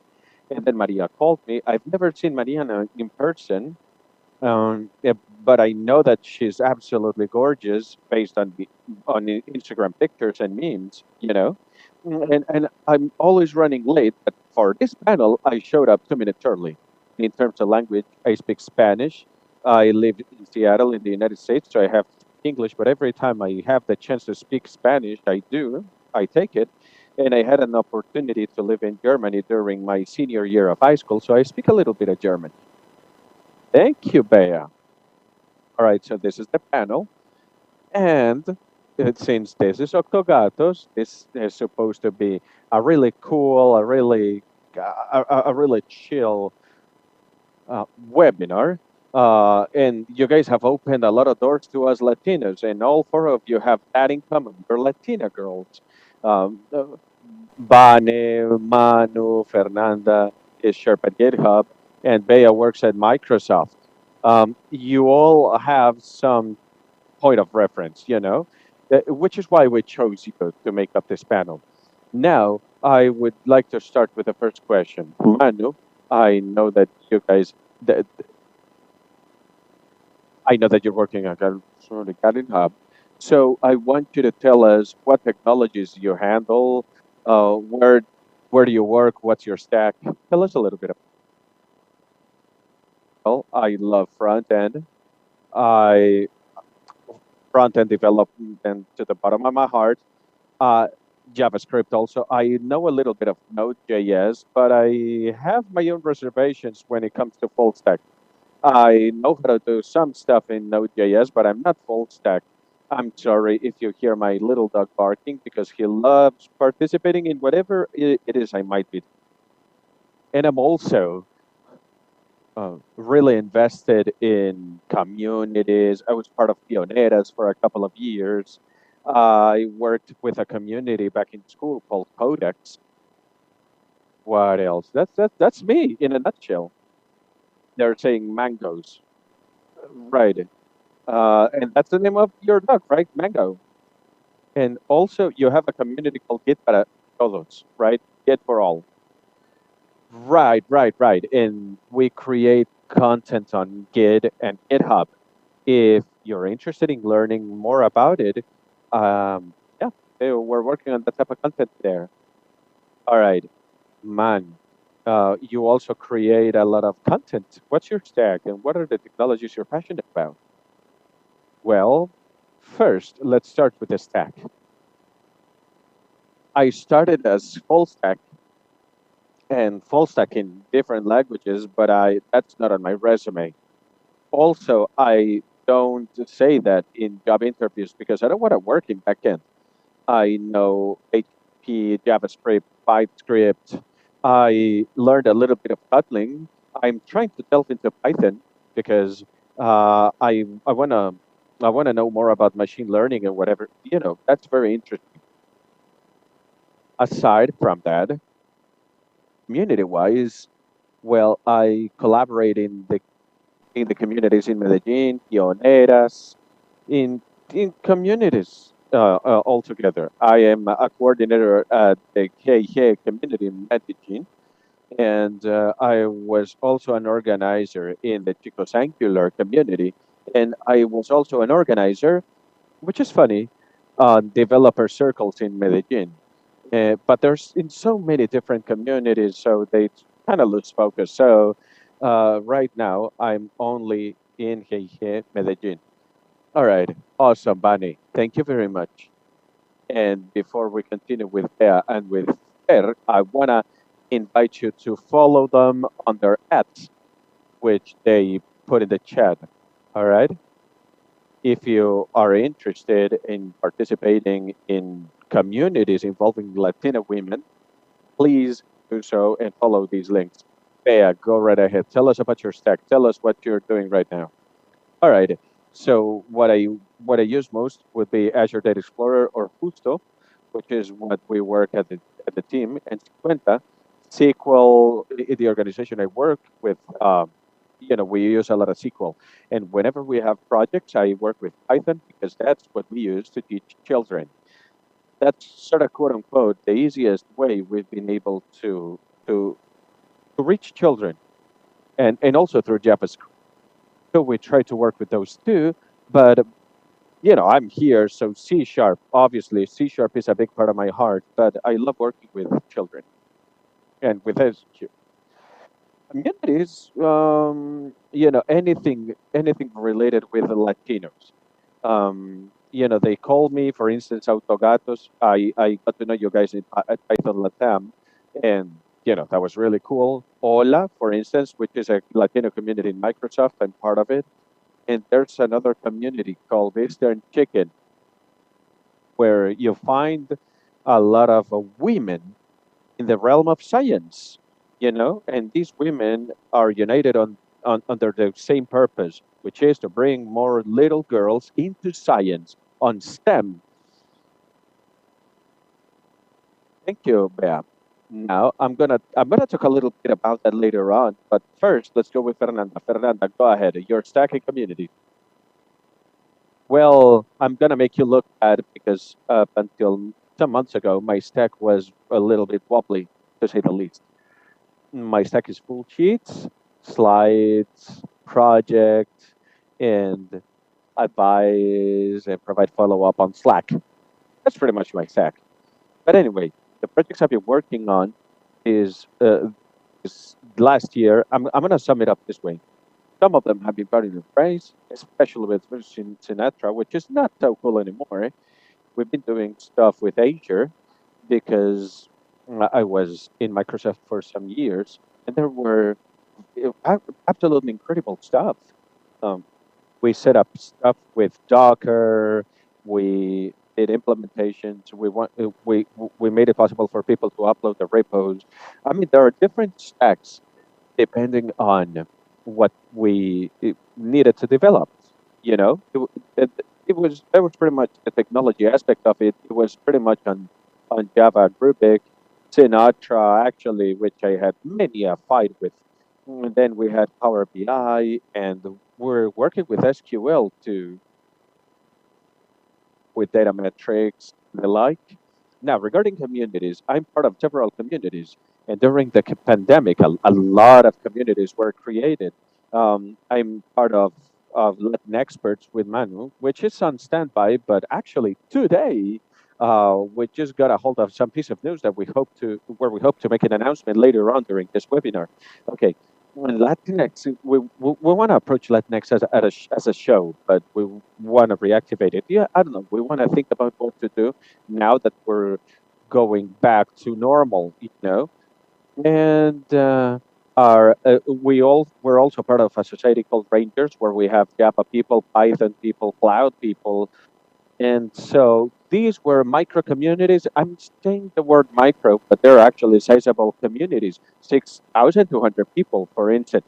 Some other communities are 13,000 people. So, yeah, I love my explorers and data rangers, cloud rangers, and Java rangers. Clouders, right? So it's 5 of them. So yeah, it's a whole ecosystem that works online, and some others that work in person. And the challenge right now is to take a hybrid approach. We have people who are actually now working in person on site. So we're working with that's the surprise a little bit. We want to put out merch for communities out in the open. Start tilling again, So we're and also we want to work with Ruby and Sinatra. I don't know consuming an API using Ruby, but you know that's my summary. My stack is bullshit right now. I have to provide a lot of follow up, but back then, you know, there were some important stuff. You know, all the work you do here is amazing. And I didn't just want to talk about diversity and inclusion, which I know we're passionate about, and we also work with Latinos, and why it is important for us to come together within one industry. But also, I wanted us to explore another perspective where women are technicians, and you're part of the ecosystem. You create content, you create apps, and you also create apps and repositories so that many more people become inspired. So you're not only the voice of diversity and inclusion and more women in this in industry, but also you are great professional. You know. So all right, since this is called Latinas, the idea is to inspire a lot of women and Latino men who want to be part of the industry. All right. So first question: why do you think it's important to empower yourself when it comes to developing software? In this day and age, this field is still considered a boys' club. Uh, but this is an excellent platform for everyone, for LGBTI people, for blacks, for whites, for Latinos, for Asians, for everyone. Why is it important for you to continue working towards all of us having a voice, even us Latinos in Spanish? Why is that important? Now, I feel like everyone is moving towards technology. This is a technological world, and we're building a future for all. And right now, there's one specific group of people who are building the future, and if that's the case, then it's going to be a very narrow future that not all of us will get a chance to enjoy. So we all have to participate in building the new world. We have to make sure that this is a world that all of us can enjoy. And also, technology for me, within the specific Latin American context, this is a way to hack social inequity. As we all know, we are riddled with a lot of social inequity.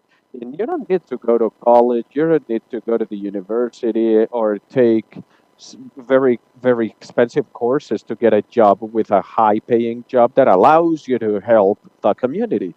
I think this is an especially important matter in Latin America. It's a social tool to change your environment. Thank you, Manu. Vani, do you want to add something? Because I know that Vani provided the context, but I know that you can contribute to this question. All right. When it comes to technology, there are a lot of myths. So having people serving as the goal behind having people as role model is to break from tradition, shift paradigms, giving representation to those who do not have any representation. We want to showcase people that can serve as a role model and a sources of inspiration for a lot of people. Everyone wants to change the technological world by having a formal education, but we don't want that to matter in the future. We want people to want to learn, to want to continue making technology. We in Medellin say that we transform lives. So if you want to transform your life, delve into this. This is going to help us all a lot. And if we do that, we're going to break a lot of, we're going to dispel a lot of myths, and we're going to break through a lot of glass ceilings. Fer, what do you want to add? Why is it important to become empowered? Because there are gaps, because there's inequality, because privilege exists. That's why we must do it. Here in Mexico, out of 100 women, uh, moms are housewives, only one of them will finish school, meaning college. One. We have to be aware of this statistic. And we also have to be aware of this phenomenon. We have to embrace that. We have to extend that. And we have to minimize this gap in a lot of people, right? When I found out about the statistics, it hurt to learn that the problem is for this gap is to exist. The problem is that since we do not know that the gap exists, we don't know what to do about it. Nobody teaches us how the ecosystem works at a socioeconomic level, as at a social and cultural level, at a political level. Women do not talk about technology.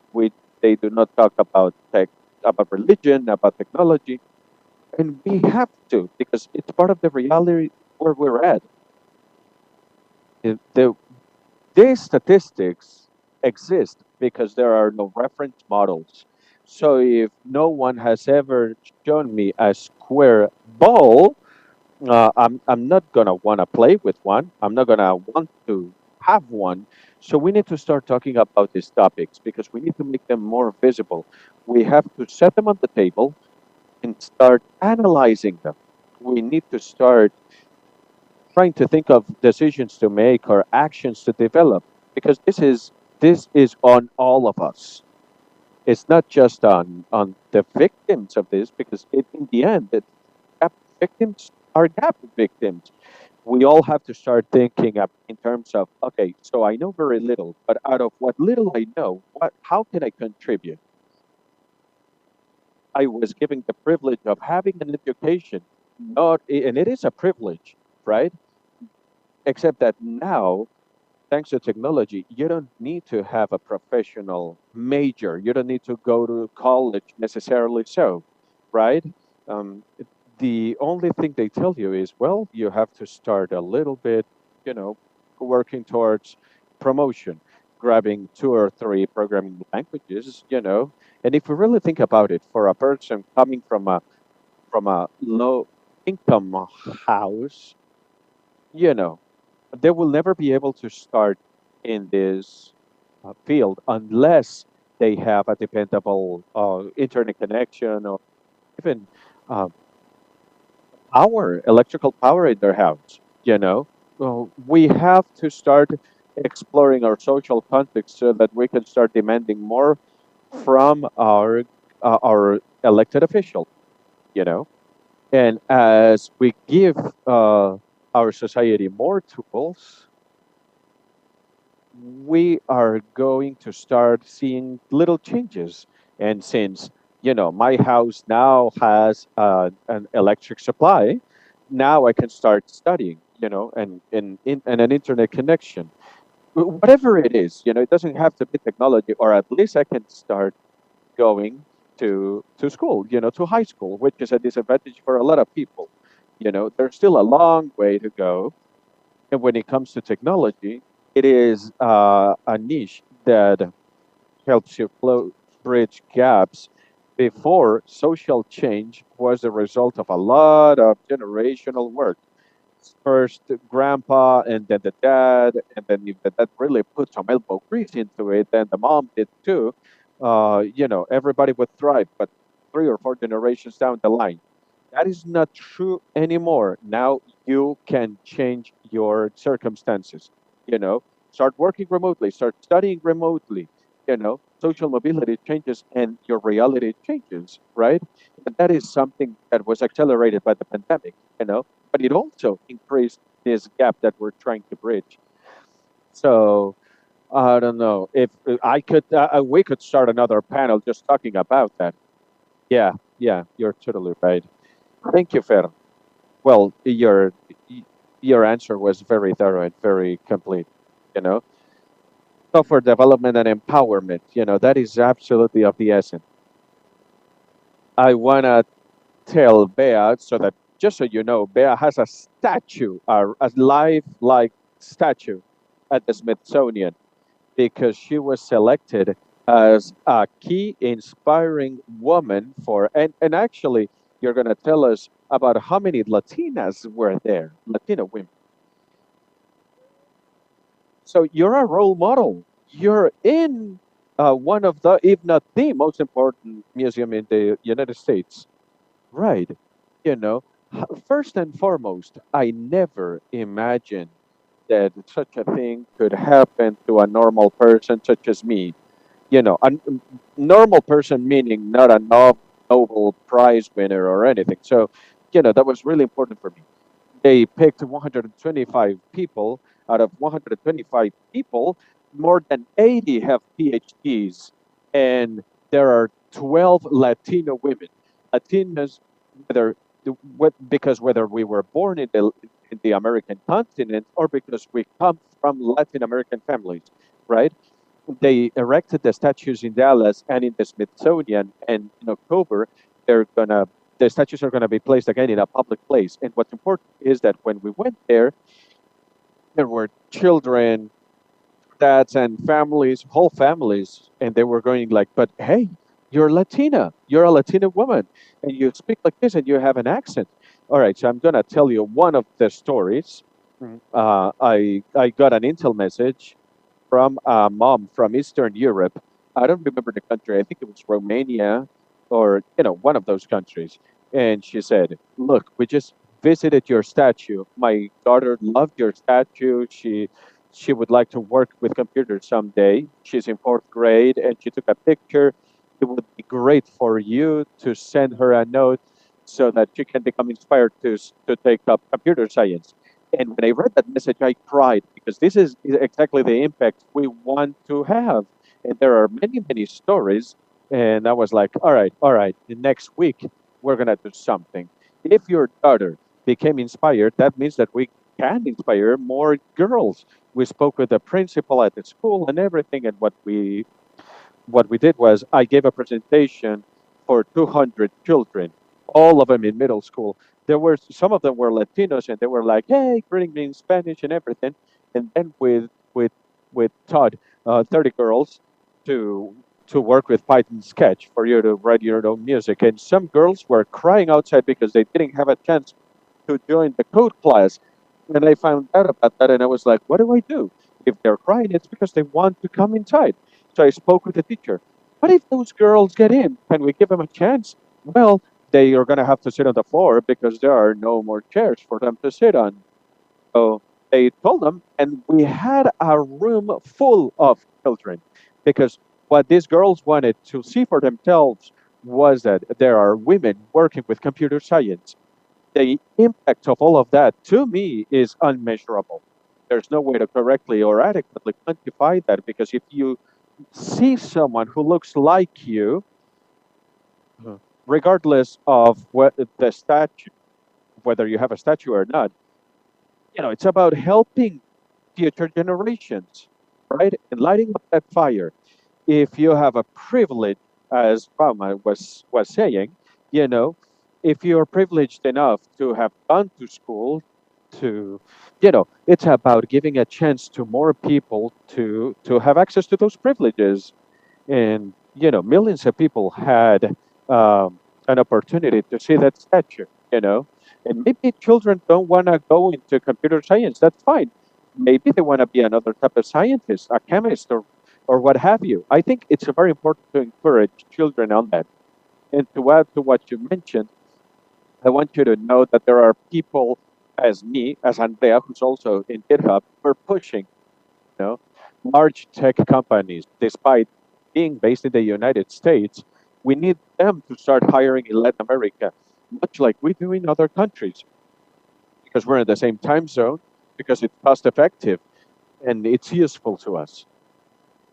Medellin is number one, the number one city in Latin America creating developers if you take Brazil out of the map. How can we get all companies, not just a team out of Microsoft, to be based there? How can we get all tech companies to set their eyes on us? The first person coming in, unfortunately or fortunately, the first person going in there has a responsibility to do things right. I'm sorry, I went overboard, but I wanted to add all of that.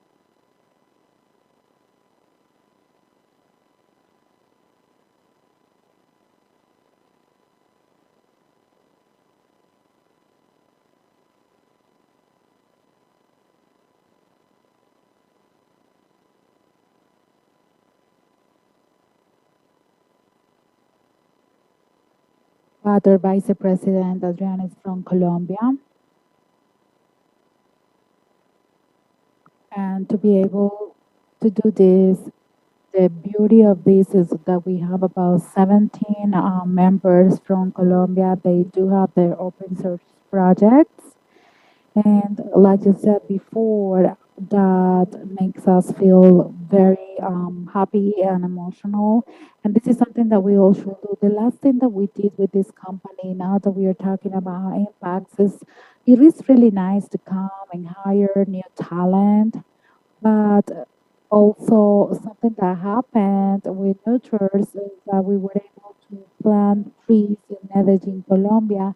So we were able to do like a tour, and we were able to plant some trees, and it's to also minimize technology impact, and we are also returning to the environment.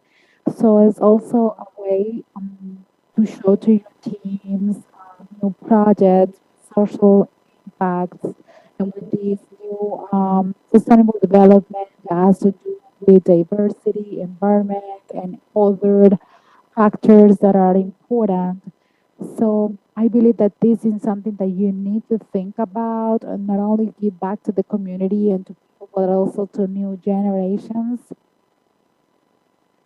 And also to explain them representation matters.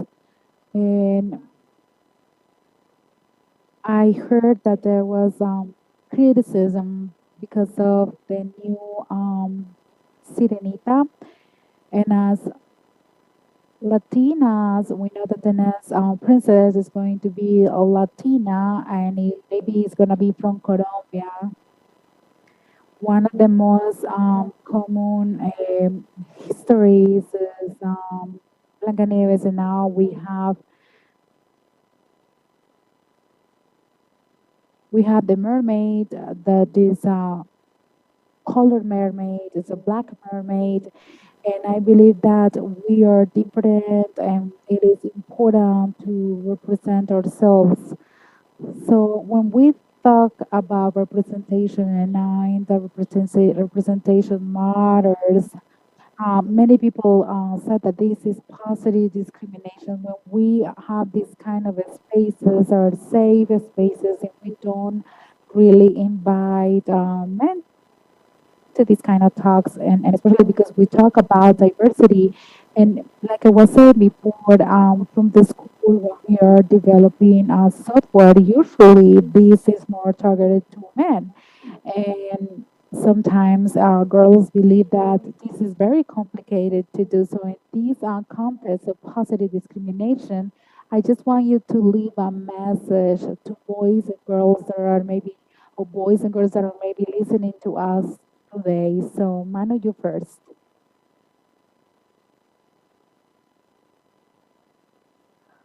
Regarding positive discrimination, I believe that sometimes it could become a problem is when you don't get out of the safe spaces. I believe that these spaces are amazing, but sometimes you have to go and face the real world. We know that the industry is not a company full of females. These spaces are amazing to share, to exchange experiences, but please don't stay here. If it's very hard for you, try to find a way to get a lot of online resources. We have people that are always willing to help us, to support, to mentor. And another advantage of the technological world is not that you have many other tasks, not only programming. If you don't like to do programming, it doesn't mean anything. You could do something else. It doesn't mean that everyone will do exactly everything the same as others do.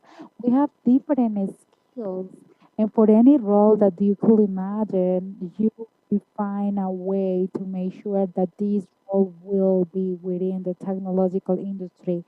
So, as an advice, don't limit the technological industry to the development, only development of programming. And another quote that I like to repeat is an Italian quote, and it's something that I try to practice every single day. And it's basically little by little, you will go very far. Don't get upset because you couldn't work in open source or you weren't able to give like an amazing talk in this important event. Start little by little. Every day you will be able to do something like reading a book every single day. These small efforts, daily efforts, are added to the final result. So I assure you that with time, all these efforts are going to be reflected and they are going to be so worth it. Thank you, Manu. Bani.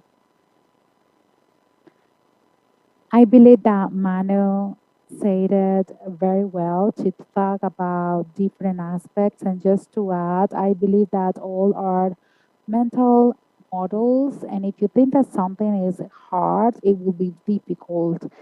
So you need to change your mindset and you could say, okay, it could be difficult, but this is something that I could do. It's little by little, step by step. And this is going to motivate me.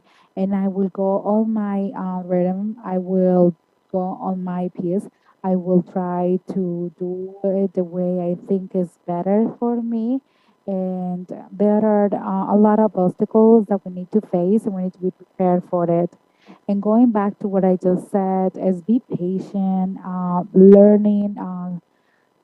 It's gonna be there for us. We need to practice, and you need to be willing to learn. And I know that everyone will be able to learn so many things.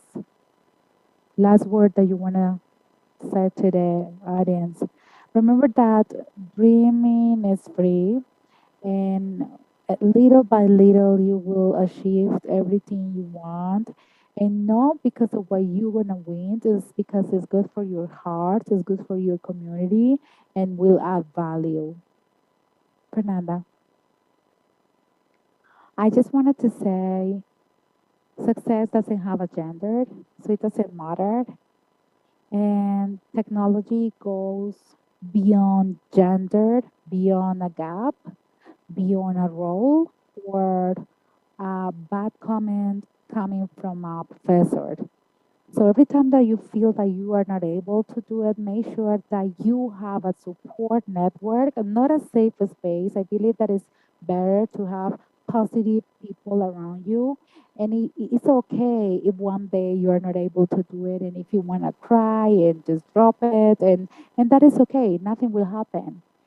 So if you are having a good support network, that will be very, very helpful. And I just wanted to thank you for the invitation. No, thank you so much, girls. And I believe that we were very inspired in this panel, and I enjoyed it so much. Thanks, Andrea, for your invitation, for this Latin talent and technology, and to the whole Altogatos team. Thank you so much.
Temos aí, Ah, ó. boa noite. Estamos de volta. Volta. Sincronizados agora. Né? Zanan, você vai ser traduzido em tempo real em Hey, inglês. we're synced now. This is going to be interpreted in real time into Spanish and English.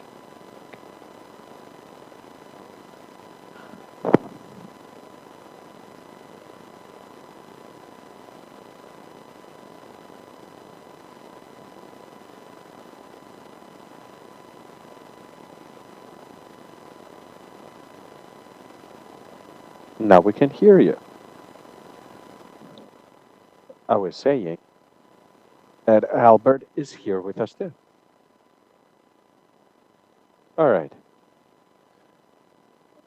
All right. Yeah, sorry. My mic was closed. Well, thank you very much for being here. This is the second event that I participated in. Yeah, I've already participated once. All right. My panel is all you. Have a great panel. Hey. I don't know if Albert's here or if we can put him in so that he can share his presentation. He wants to talk about architecture. So, in just a moment, let's see. Come up to the panel, and here we have Albert in the panel. Hey, how are you? I'm doing well. Let's get started. Let's talk about architecture then. Share my screen right now. Right. Now, while we share the screen, I want to talk to you about architecture. We have a lot of important topics in the development market in DevOps. DevOps data pipelines and the environments, which are very important. None of that is going to get solved unless we have the right architecture. Knowing how to architect and knowing how to work a pipeline structure is fundamental, right? We're going to learn. We're just here to learn. Sure. Yeah, actually, we were talking about it this week. We were talking about architecture. We bring you sort of a different view on this architecture process. And we're going to give you the gist of the process until you become a pro or an architect. That's what I wanted to mention, and now we're going to start with the conference. Why is it necessary to architect? It's actually funny, because normally when we hear architecture, we think about an architect.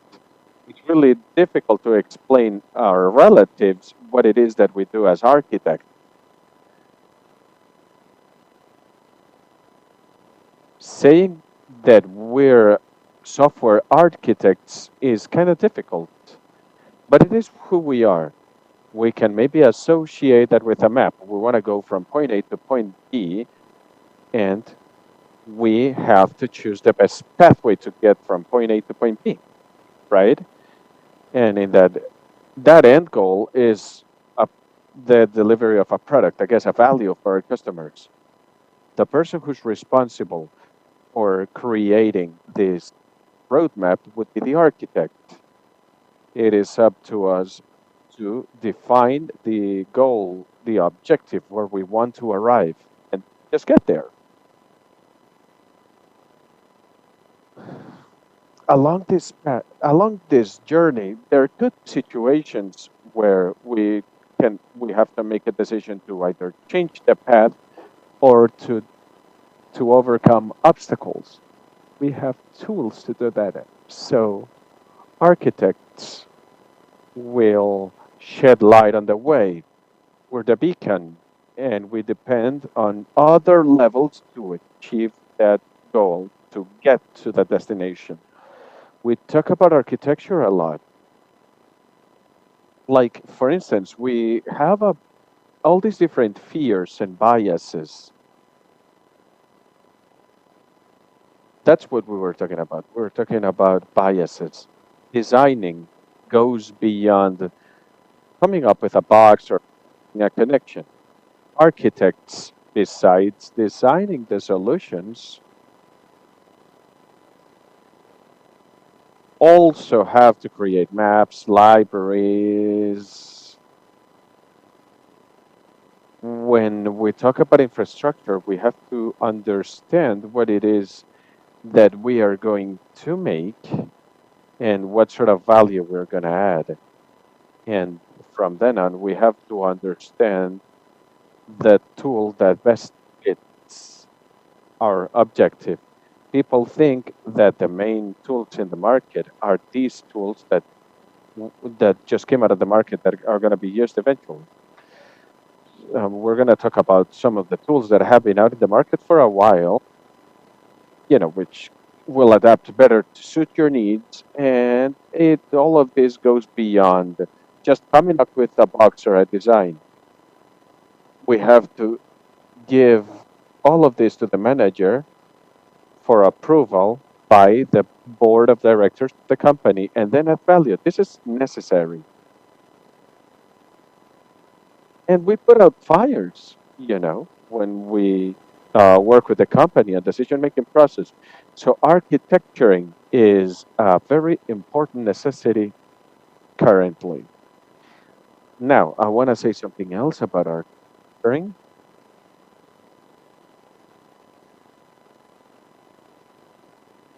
We usually provide advice to several different people, and they always ask us, I want to be an architect. What can I do to be an architect?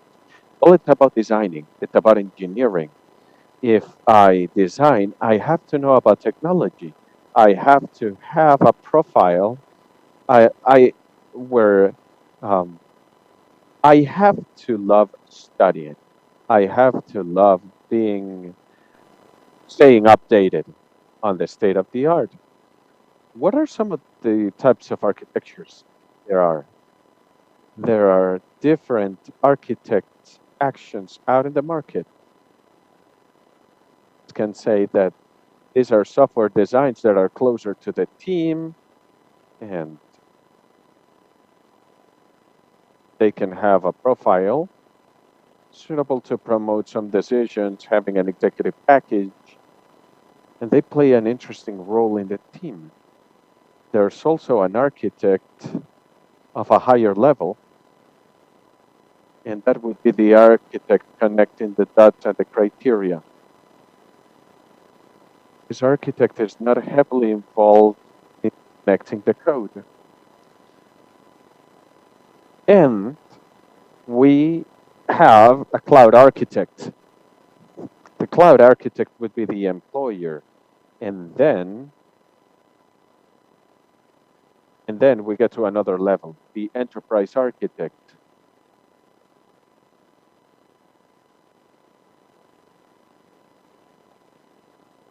We are going to sort of direct the tech matter with companies. Each one of these architect levels comes with a clearly defined role, and a role that's associated with technology. They're fully integrated and they have things in common. And what they have in common is leadership. Each one of them plays a leadership role. Architects will be involved in project systems, not only when it comes to architecture, but also being down in the field, documenting with customers in enterprising. They will cause the entrepreneurial aspect to be efficient. They're guiding you through. So oftentimes we think, it's not necessary for me to learn how to interpret. Architecture, when it comes to architecture, we have to be able to know our structure. We have to take a look at the full picture. that makes sense. We have to understand that, and we have to think in terms of architecture. A lot of people say, I want to be an architect. Well, you have to start thinking like an architect today. We have to understand the tools we are using and the structure offer the company. And if this is going to create value, we'll always go back to that point. If it's gonna create value for the company at the end of the day, we're creating value for the company. We've seen this working together to understand what's going on. And if there's a problem, if my pipeline came up with an error, and if we have monitor on that, and if we can solve it, the road ahead is long. It's long, but it's very interesting. We're talking with a leader who's told us, look, I would really love to talk with an architect. Working as an architect is easier because it's about defining an architecture, designing diagrams, giving that to the team and telling them, do your thing. And I said, no. You have to play the role of architect. An architect doesn't just give orders. And architects do not know how all the pieces come together, or the pieces themselves. Architects are much more than what we think. We, as developers, as leaders, we have to play that role. We have to deliver value. And we're accountable to people. And this architect leadership goes beyond just designing. We have to deliver value, but how are we going to do this? Leadership work. Well, picture this. Some things were already mentioned here. Think of it this way. An architect who start working on this must understand the mechanisms and the standards. This is one of the communication mechanisms for their team, for their state. You have to understand processes. We're working with that program. We're going to work with Kappa, and we have goals to reach. We have to understand these processes, and we have to understand people who understand these processes. You have to know your spotlines, DevOps, have to be able to adjust the quality because that is very important. And you have to have security down because more than a technical profile, which is interesting in and of itself, you also have to be team leaders. We even have to be psychologists because listening to people is also important.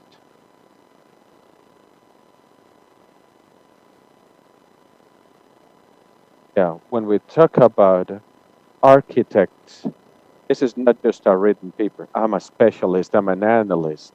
Everyone is part of this architecture, right? Oftentimes, companies do not have that job position, but you are the one who's directly interacting with thinking about the project.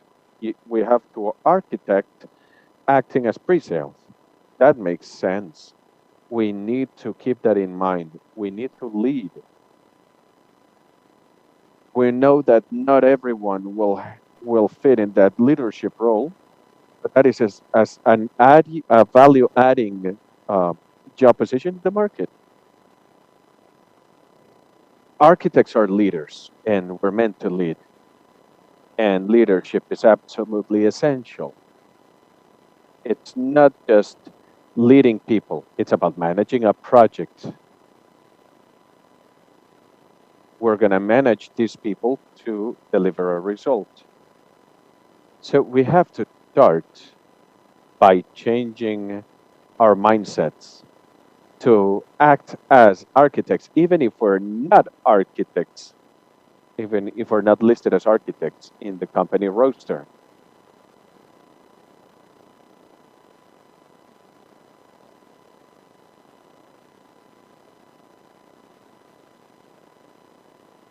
When we talk about DevOps,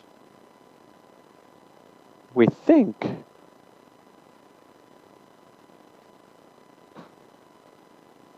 we're gonna find a backline flow and we're gonna manage a specific coverage.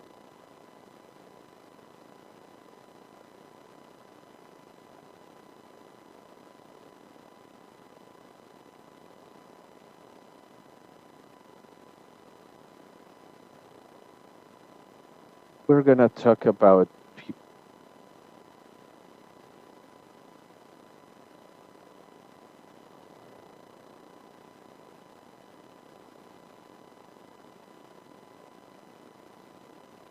And then we close the cycle.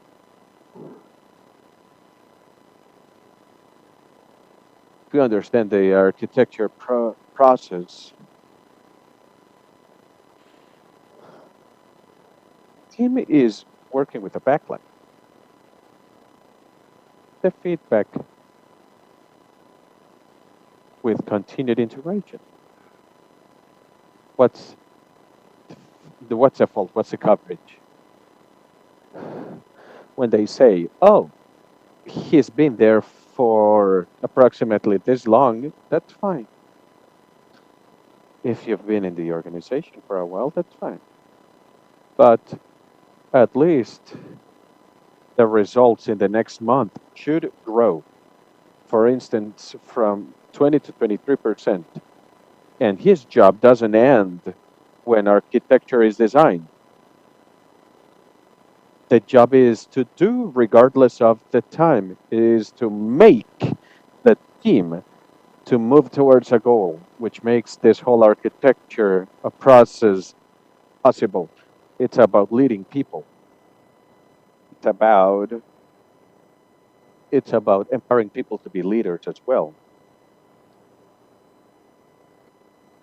Architecture, when it comes to managing teams, is also a pretty interesting topic. Architecture is about bringing people or teams closer to us. It's about debating. It's about reaching a consensus.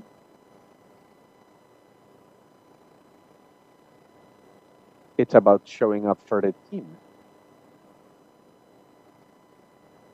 Technical component is usually the simplest part of it.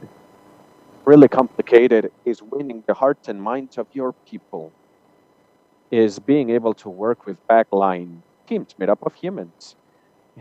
And if we choose a tool over another, we might involve other teams, people from governance, people from architecture, and what have you. One of the projects I was recently working on was to use these backline tools. I worked with 10 different teams, and I had to learn how to work with those 10 different teams. Part of the backline was tasked with a very specific thing, and another was tasked with doing another very specific activity, and it was up to me to coordinate them all. And I learned their interests, and debating is very necessary. From then on, to train them on being architects, and that makes a lot of sense today. I think today we have to incorporate that into our day-to-day job. You know, we have a demand, and we have to translate that demand not only to the teams but also to the higher management. We know that it's more complicated to translate that. It's not about having the tools; it's about getting all the teams to be on board with using the tools. And then we take a look at the cost and we make a decision on whether it's worth it or not. governance, for instance, wants to know about the indicators. Quality assurance wants to know about the end result. We're actually going to take a look at metrics.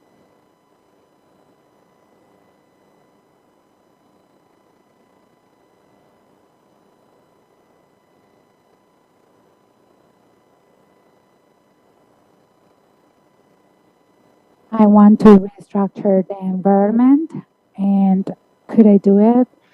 So we need to know how to handle all these. We need to know more beyond the management term. There is a question on the chat. I believe that we can answer the questions now. Someone asked, is this project include all these game developing areas to discuss about the application and also to improve the communication? What kind of methods do you suggest or tools do you suggest?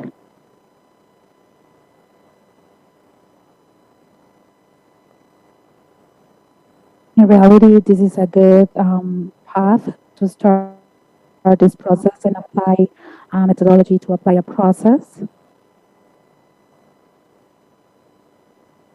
And it will work in a way for you to be able to deliver some goals. But when we talk about suggestions and tools for the team, a tool that I really like, and the ones that work with experience, usually they work with this tool. This is a really good tool. And they use the design of the tool, and it's worth it to have time with the team, to listen to their team, and also to use different strategies. They can also use logo diamond, and if they wanted to create something within their team, they can use the stream commerce. These are tools that are there, and they can be done in different processes.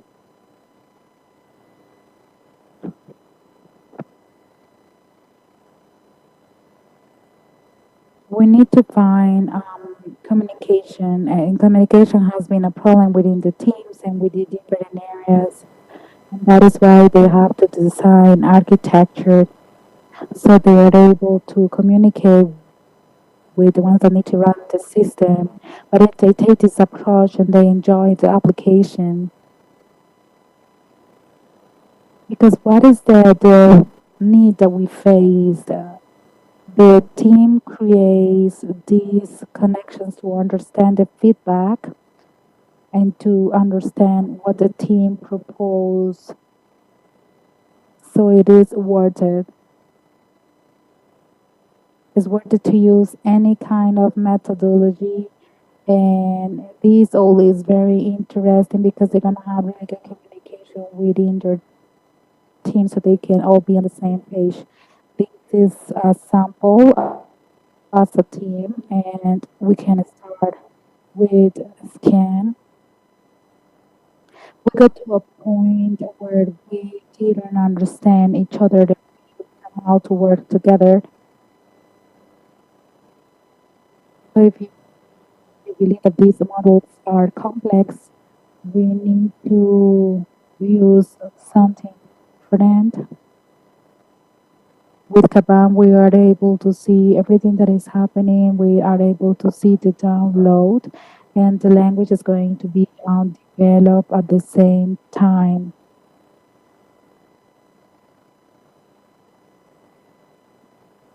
And every time that we are working with people, not always the module is going to work. So we have a multidisciplinary team of different people. And sometimes the module doesn't require additional needs. I use Kamak a lot because it's easy to use. Of course, it depends on the case. I use Kamak for my activities, but my team also uses Calm. So as an architect of the company, I use Kamak because I do have some activities. And the team I use it and my team uses Cam.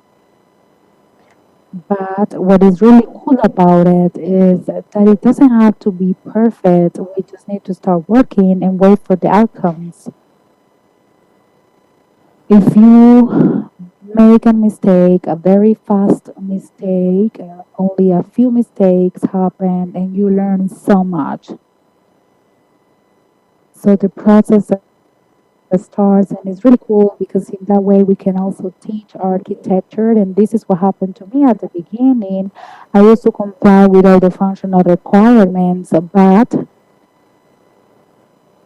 the team was also developing, and that is okay because we were working together. But one day I approached my team and I asked them, okay, how you guys doing? How you feel as architecture developers? And I got a lot of feedback from them. But it wasn't that nice. How can we do it? I asked them to give me feedback and suggestions, and the architecture improved after I listened to my team. It was a practice that we did. We were working together, and the one that are working is the team, and that is important as an architect to listen to your team.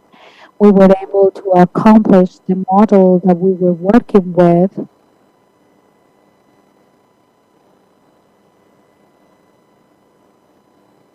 And we were all working together.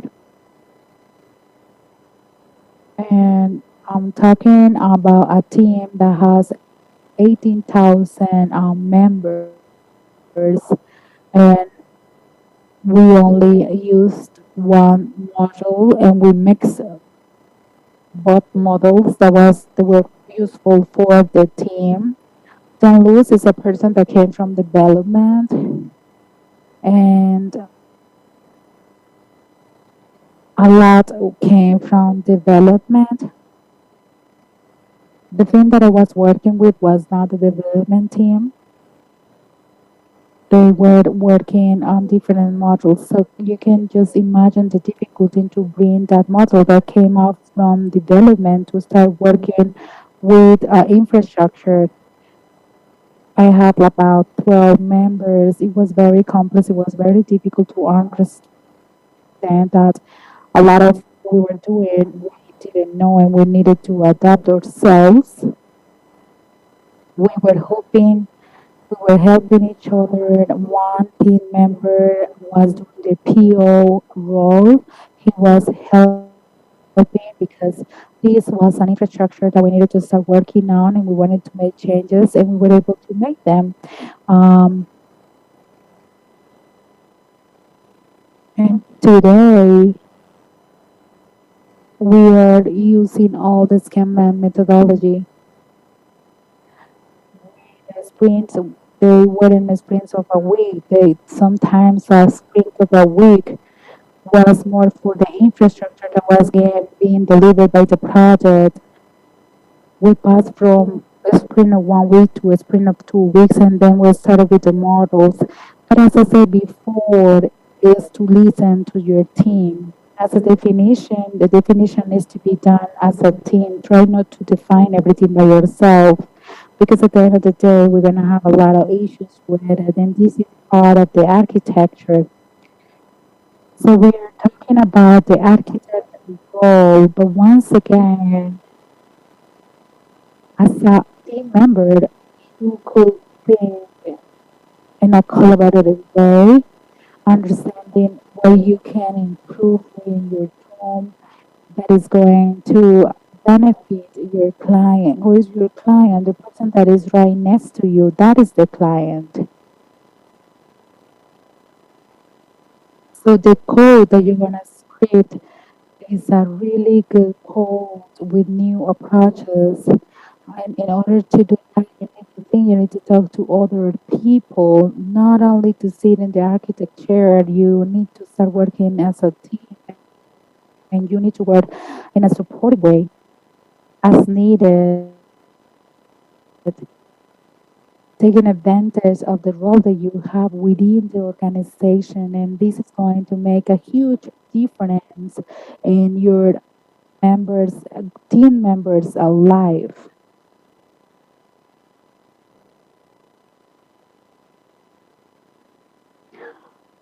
I really like to thank for this opportunity. We were able only to share a little bit of experience that we have as an architect. And I would like to thank you for this opportunity. This is the QR code from our channel, our YouTube channel. So thank you so much for being here today. I also wanted to thank everyone for this opportunity. When I subscribed myself for this event, I remember that I said that I wanted to take Albert with me. Why? Because Albert is from development, cloud development, and we are usually always sharing experiences and knowledge. I didn't know anything about development before, and I learned so much, and I was able to teach others and learn about the cloud. So please go to at Code FC is our channel where we talk a lot about development, cloud, architecture.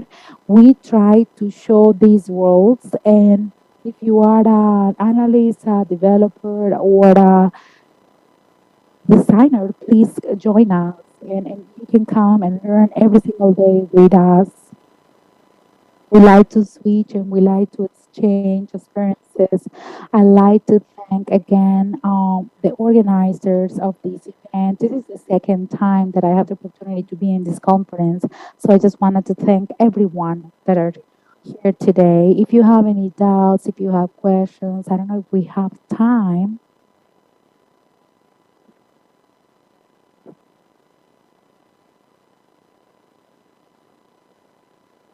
I thank you so much for the time for your presentation.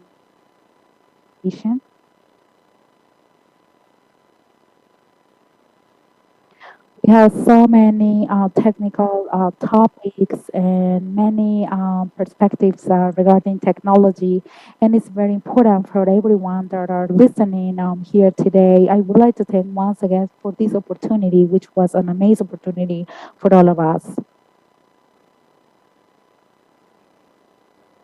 So we're gonna have a 7 minutes break. Yes, 7 minutes break, and we will come back.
Auto.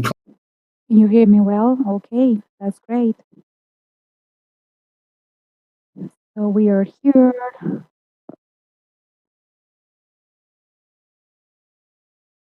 Getting ready for the next talk.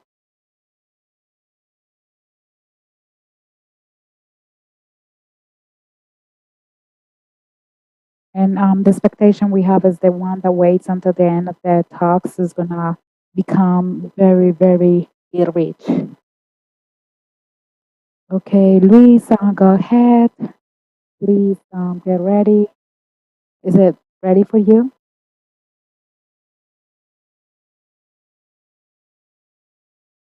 Let me share my screen.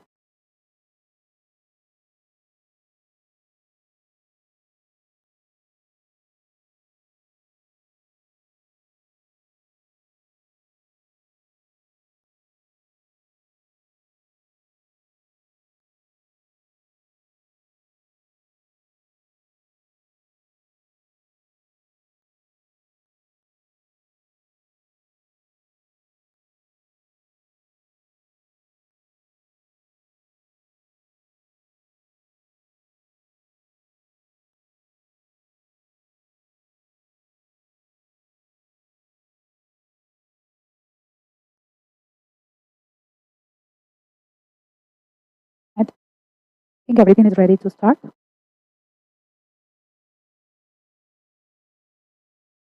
So today I'm going to talk about building a machine learning model where it says that we are going to become rich. And this is a project that I did.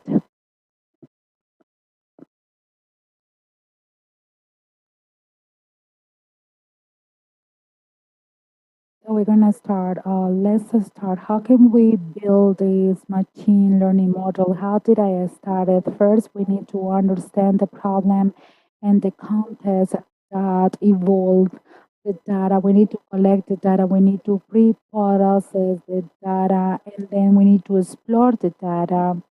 And this is the development of the machine learning model. And before I introduce myself, I like to do a video since we are talking to different countries.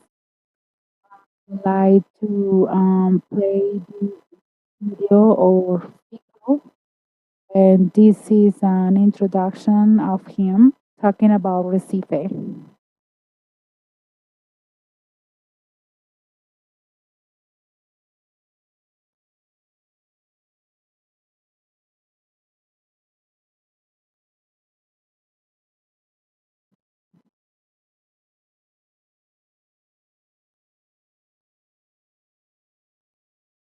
Massa. Eu gosto muito dessa introdução do Chico Science. Fala muito aqui da cidade do Recife. This is the Recife introduction.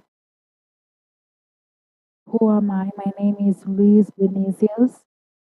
I'm also known as Tito from Recife. I am from Brazil.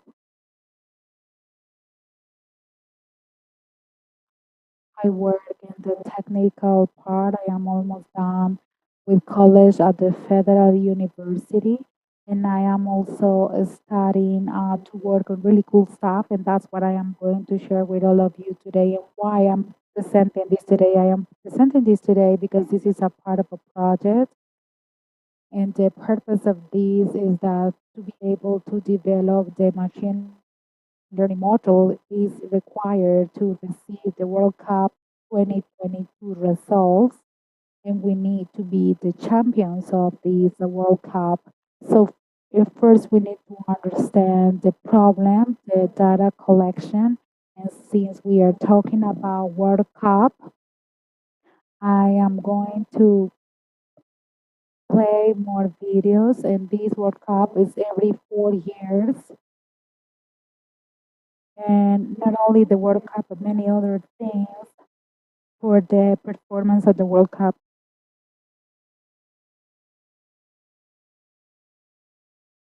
It's important to understand the data what that we need in order to build this model.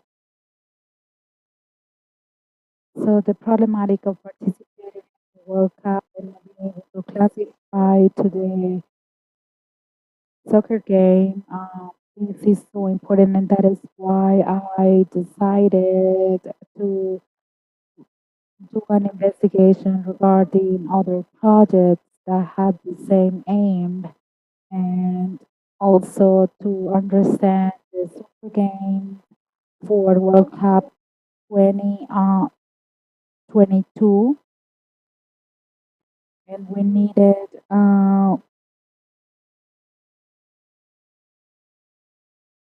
and we were able to assess the performance of the different countries, and also that they needed to participate in this World Cup. And how did I collect all this data that was later used?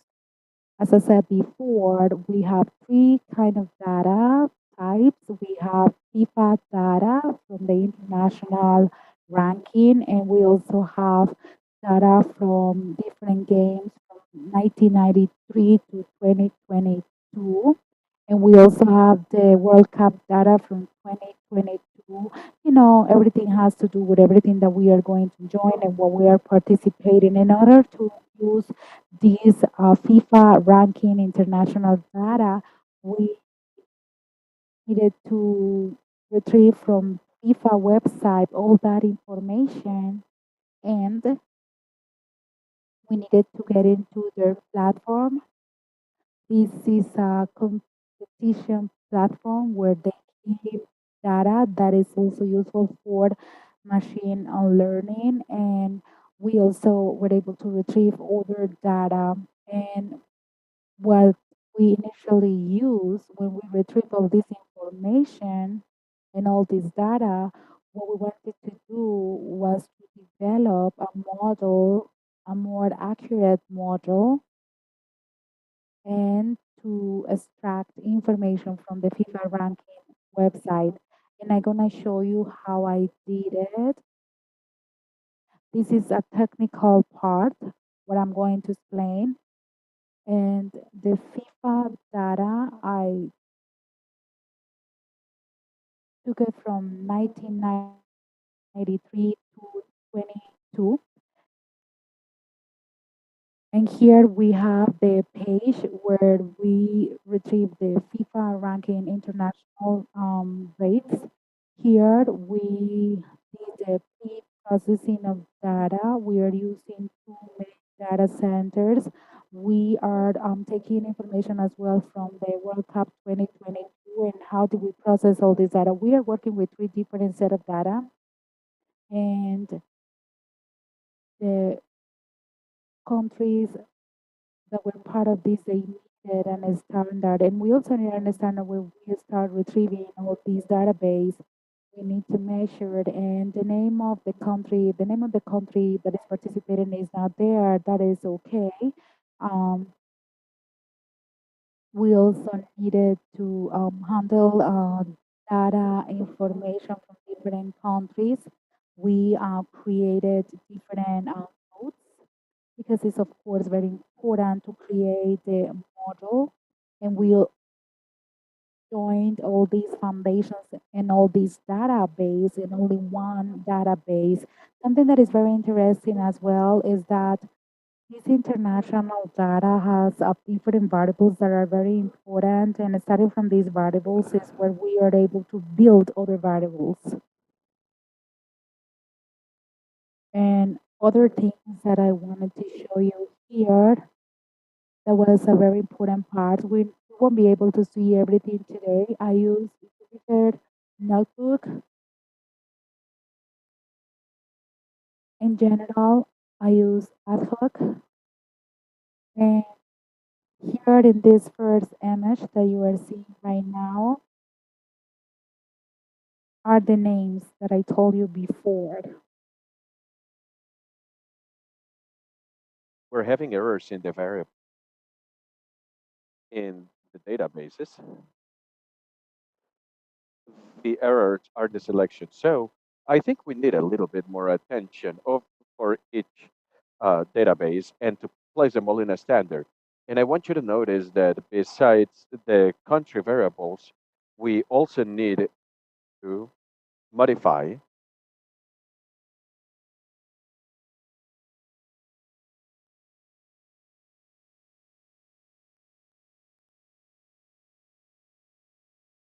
when you own the field or when you're a visitor. And to select your data, we have a pipeline here. Now, this is the other important part in this data. In the first image, we carried out the data treatment. And what we do is we add the wrapping linking, and we make this, we group this into countries.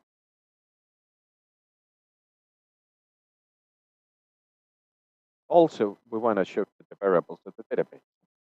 We're showing it by guide. As you can see, we're using the first method, which will select each day.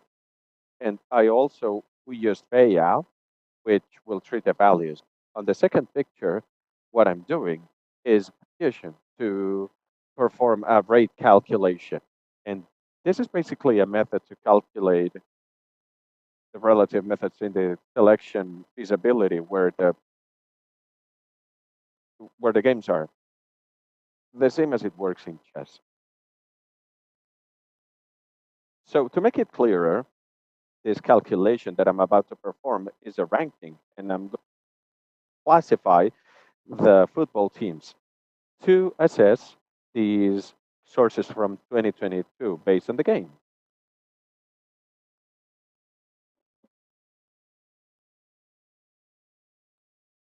This data set, it's called result, which is what we're going to get at the end.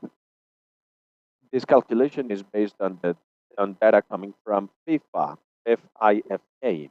And here in the last part, I'm building a data set which will make a calculation for each football team. Basically, what I do is very important to assess each selection performance is first getting the rates of the constructions here. Basically, these are the first functions.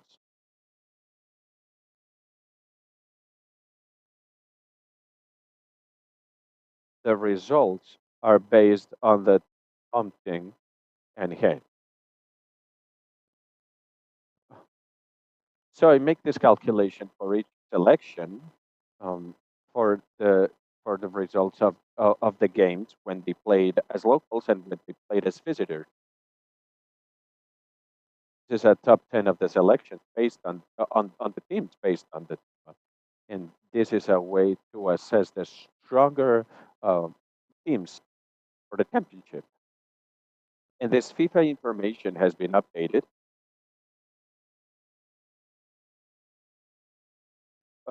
Got very accurate data regarding what's going on during the games.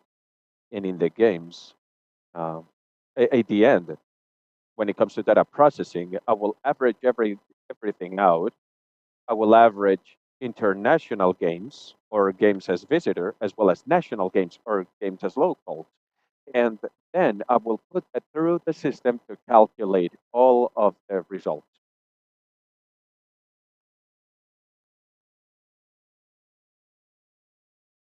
And with all of that, I will build the model itself. We're going to have another stage, which is data exploration. Data exploration is very important. We treat data. It is important to explore the data. It is important to have insight. It is important to understand data. And it is important to understand how the model will be built. That means putting data into context. And by providing data with context, we're able to answer questions. In this case, questions that are important for the business. We're able to provide answers to questions that add value. So the focus was understanding the data regarding the games played by the national soccer team and it's up to us to think about the optimal way to put this information into a presentation that is easily understandable. This is all the data regarding teams and how many international games they played. Based on that, we can extrapolate, for instance, what the most difficult tournament was. For instance,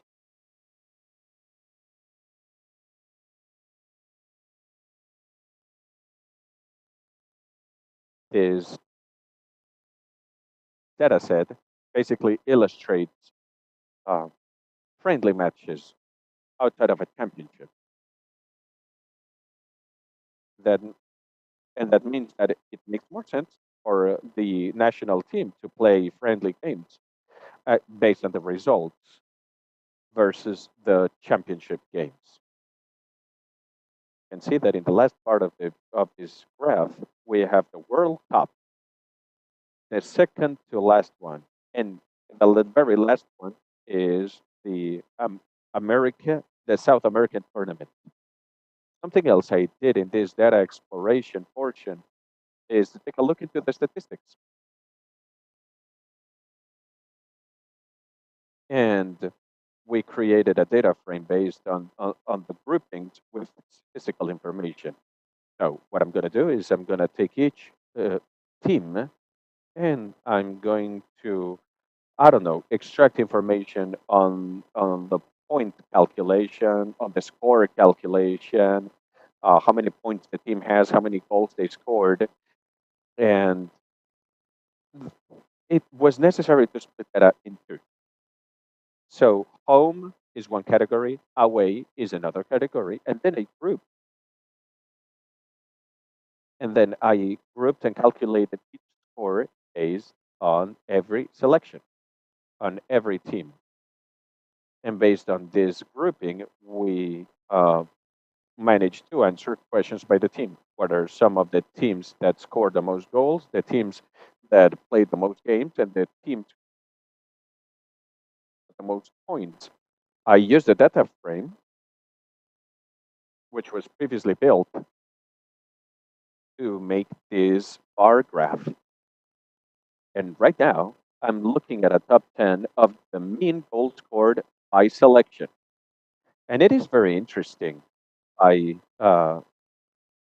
is very interesting that some of the national teams are not teams that are playing in the World Cup, which can have a correlation with other national teams with a goal average, the the the most amount of goals are scored during friendly matches. And teams such as Algeria, Japan are slightly different. Another very important thing, Brazil and Germany are countries with a high likelihood of winning the World Cup, and they have a similar amount of goals scored. Also, the top 10 of the number of goals per match. Well, you can see that information here. So, based on all of that, I'm trying to understand out of all of these elections, which ones did best. We have the national Japanese team, the national United States team, and basically, we want to extrapolate data and calculate all of that in order to get an insight. We know that the United States and Japan didn't score that high compared to other teams in the World Cup. Based on the high number of goals, we're able to get insights based on that. This is all very important information that we can use to get insights.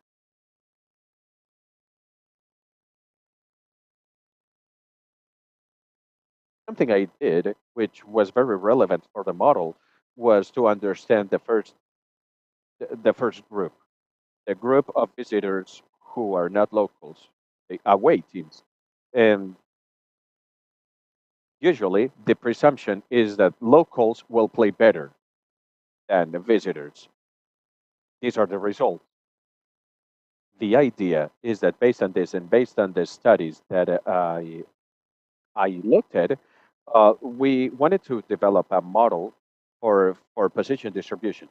So this might seem a little bit more confusing, also because we're at the end of the day, but the distribution is basically a discrete probability distribution.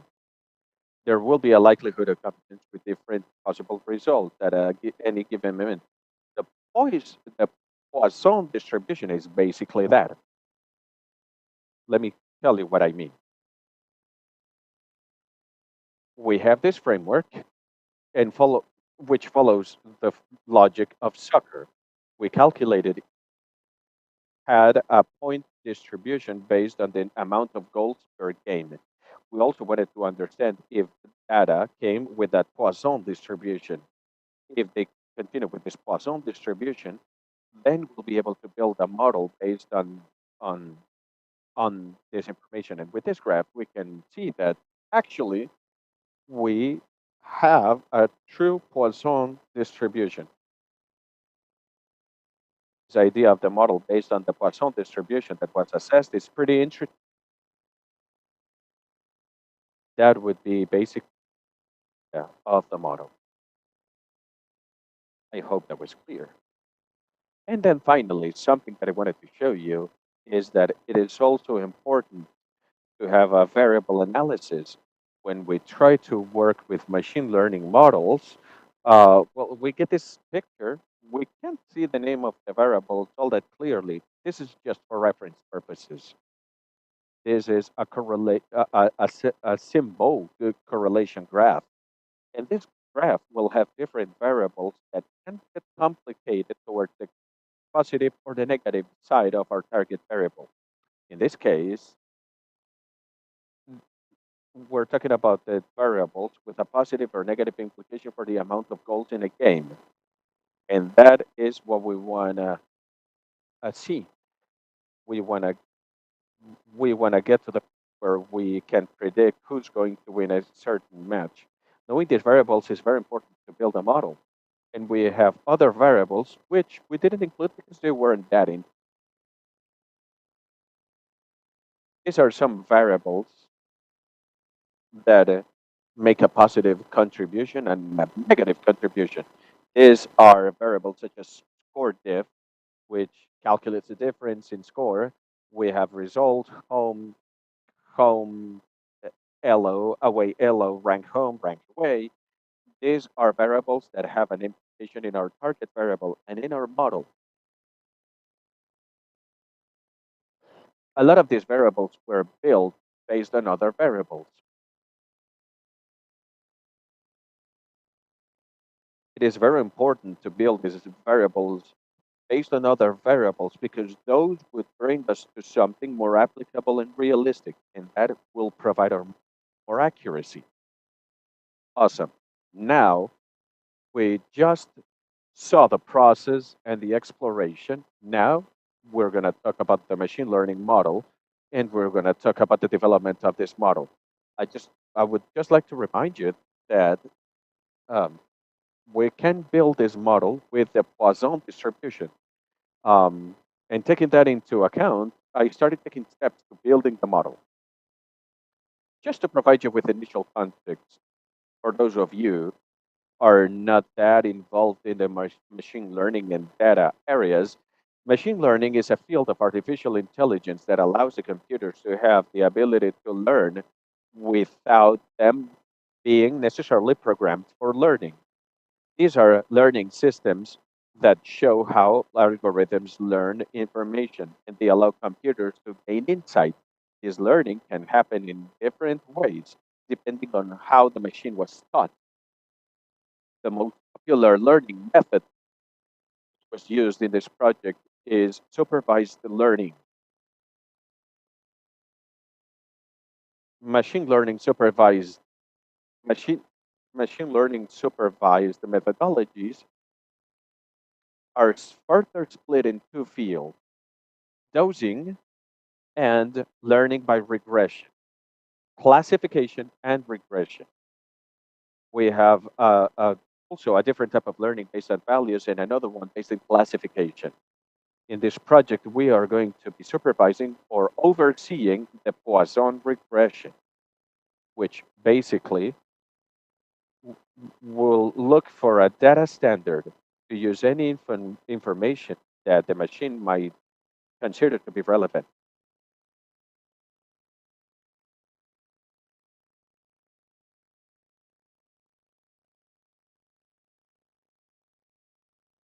We can apply that project or that type of machine learning to calculate how many goals we can score in a game, for instance.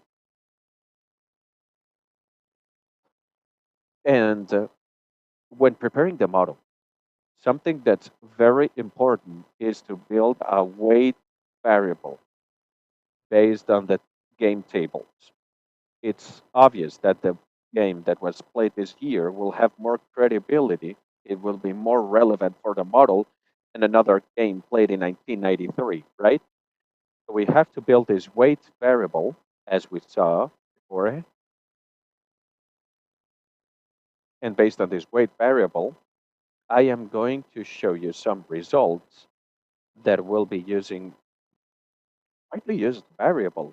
And these variables are very interesting for the model based on multivariable. Something else that I do, I think is very important, is having a score and watching the variables of the goals. So we start seeing the amount of goals scored in a game. This is going to be our main variable, which we will call target variable. And how can we understand this linear generalized model? Right. And just to give you an analogy, if you're a fan of the Avengers, if you remember Doctor Strange takes a look at all possible outcomes.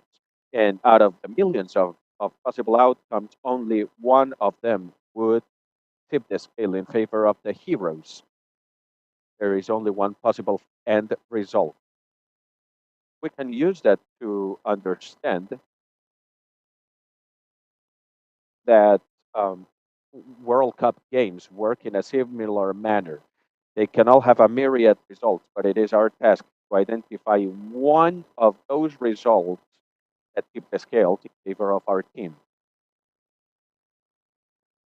Just to remember something important,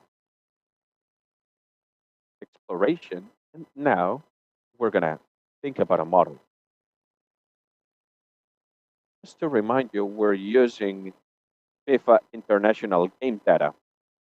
And we're taking that to build a generalized regressive model. This is possible through by using the Selmore library. The Selmore library comes with statistics, and I am personally very fond of it. As you can see in these pictures, it create a model, a start model, a stat model. And what I do in first is import the library, and second, I create the model. Uh, uh, if if you notice, I'm using a CDM and then a GFLM. I make any necessary adjustments, and then I will have a family parameter which will be necessary to classify the exponential distribution probability, in this case, the Poisson probability, and also another parameter, weight, which is a variable that we created. And and also we have a game that we explained beforehand. This parameter will help us have a frequency weight, which is interesting. This is how we adjusted the model for those of you who might not be familiar with stage model, but you might be familiar with the language that we use to work on this project.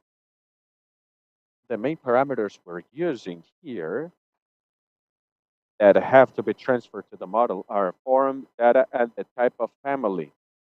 In this case, the type of family would be Poisson.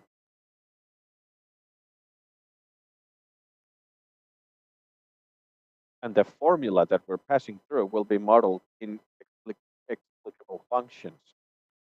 And in the explicable variable, we separate the model, as you can see here in the picture.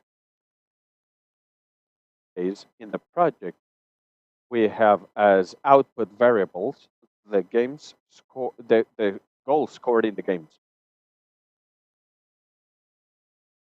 What is the goal of the model? The goal is for the model to provide the amount of goals in a game. That information based on a Poisson regression, which will help us in these types of problems. This Poisson regression will be used anytime we want to add a value to a recount. For instance, how many dogs are there in a park? Or how many goals is a team going to score? Now, this is slightly confusing, and it'll require a technical explanation. So now we have a model that we're going to use to watch a game, and we want to get to the end of the game. But before, we want to calculate the probability based on the data, as we did before. To calculate the probability based on different results, how are we going to do that? First, we're going to create a model with the teams, with the first team and the second team, Team A and Team B, and we're going to have an average goal score for each team. Afterwards, I'm going to have a probability for all possible scores for Team A and Team B. And as probability 0, I am going to calculate all the scores for each team, and I will have a likelihood for both teams to score specific goals. And based on that result, we'll be able to calculate a winning and losing chance for each game. Looks kind of messy, but let's see if this helps viewing the information. So the first thing I'm doing is calculate the variables for the goals A, B, and G, and I'm creating a model of who is going to play the match. We have an average goal forecast based on the mean goal score for both teams. And over here I have a list. The second variable would be the possible goals for each team. And all possible points as third variable. I can calculate that, and I can calculate the likelihood of every team scoring a specific amount of goals. Finally, I can make a calculation to provide the winning and losing chances. Over here, we have the wins. It's going to show us the percentage for every point of the game. Looks a little bit confusing.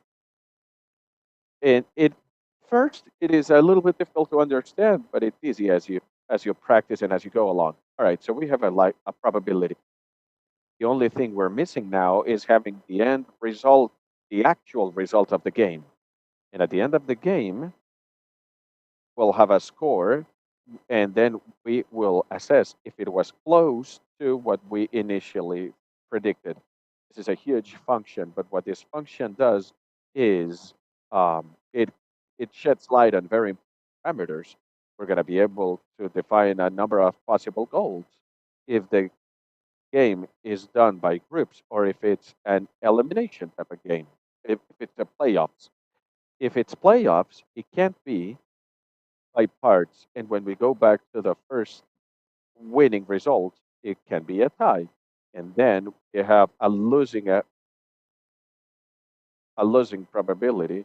And then in the end, we have the likelihood of winning and losing. We add all those probabilities, and that gives us a percentage. What do we do with this function? How do we get a final result?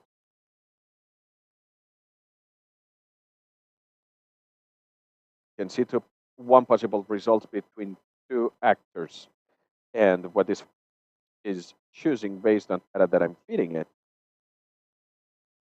the higher likelihood for each possible result, as we saw in the first function, based on all possible probabilities. Based on that, we can run this 3 times, 4 times. Every time we'll probably have a different result. Working with probabilities here, and that is not predictable in and of itself. Now I have an end result based on the probability, and in that case, now I can call the function and go to the model parameter. Both teams are about to play the game will be fed into the system and the maximum number of goals. The game will have 20 goals, for instance, in general. So we're going to set the top for 10. And we're going to use the a previously played game, Qatar versus Brazil, right? Which Brazil won. So we have an 85% likelihood of tying the game. Now we have an idea and an example on the performance of the model. Didn't delve into a lot of details, but we have to assess different metrics. We have to try to find which one would best fit our models. This is the metric that calculates the average with 3 forecasts. This metric is used because it interprets. In this case, we have a 53% map. And when a map is, and if you have 14%, it means that the average difference of the provided value and the real value is 4%. In this case, we have 53%, which is more or less, it's not that bad. It's good. It's just okay. It'll do. And it can be improved in the following games. We have a performance, and then in the end, what I did was I spread this function out to different parts of the group to then get an end result. I'm going to show you here how we did that. That's very simple. I applied it here to all the groups that were going to be playing matches. Then I selected and I applied it. Gives us the end result of a possible match with the Brazil national team based on the World Cup final. 1-0 was the end result, and the forecast is exactly 1-0. I spoke with a professor, actually, and we have some international games going, so we might have to apply this model in real life pretty soon. Be able to make forecasts in a more accurate way. We managed to calculate who is going to win the next match, with a fair degree of accuracy. See it? Thank you, everyone. This is my contact info. Thank you very much.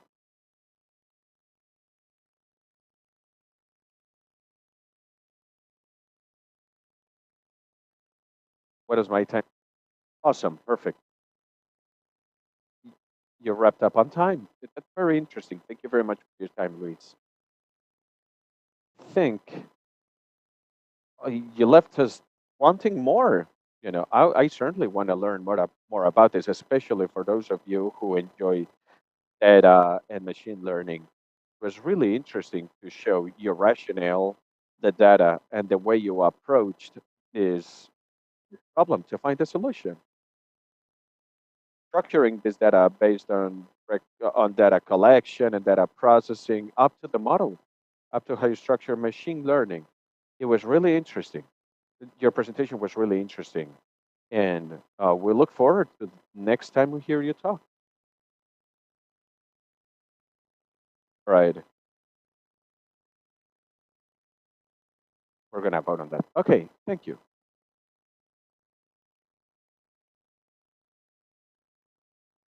All right, so what do we do? Should we be back in 5 minutes?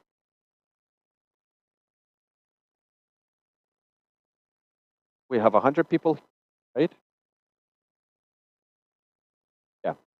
let's call them in.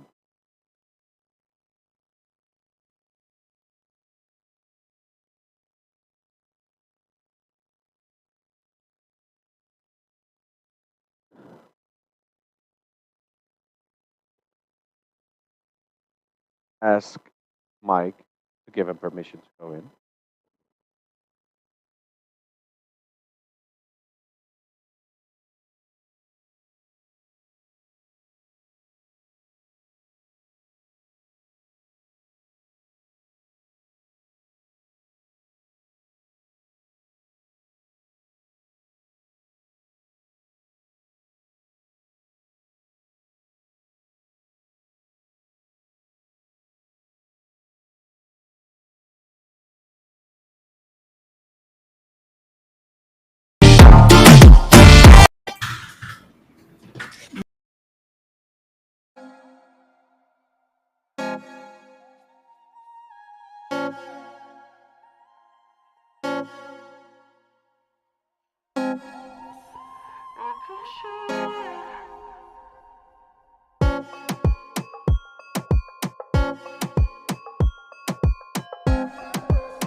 calor. Não me preocupa, alguém por aqui me mostrou Caetano Veloso. Caetano Veloso. Caetano Veloso. Caetano Veloso. Eu tô chegando. Tira aquele pé de trás, bate aquele banzo.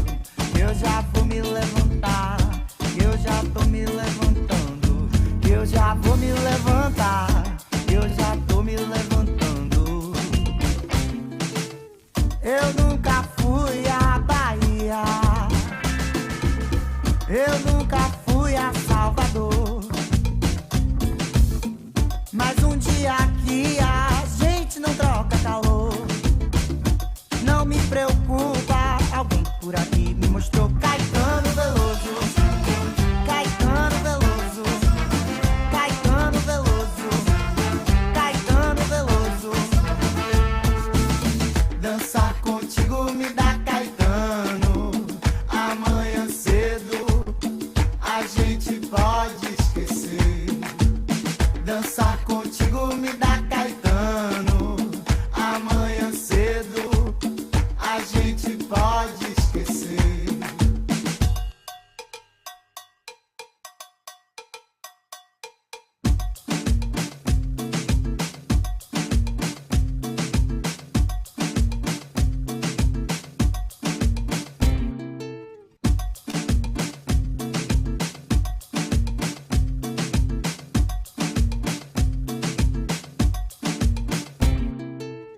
Eu nunca fui à Bahia.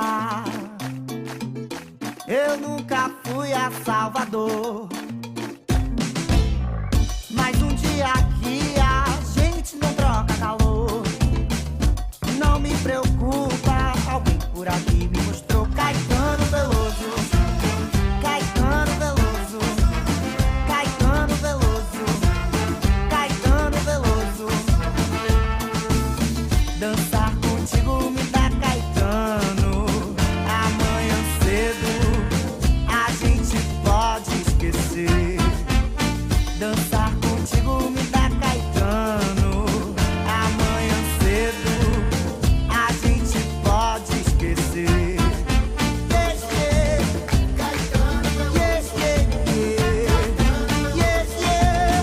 Caetano Veloso. Yes, yeah. Yes, yeah. Caetano Veloso. Yes, yeah. Yes, yeah. Caetano Veloso. Yes, yeah. Caetano Veloso. Caetano Veloso. Caetano Veloso. Caetano Veloso. Caetano Veloso. Caetano Veloso. Caetano Veloso. Caetano Veloso. Fazendo amor, botando pra moer, só eu e você, só eu e você. Fazendo amor, botando pra moer, só eu e você, só eu e você. Fazendo amor, botando pra moer, só eu e você, só eu e você.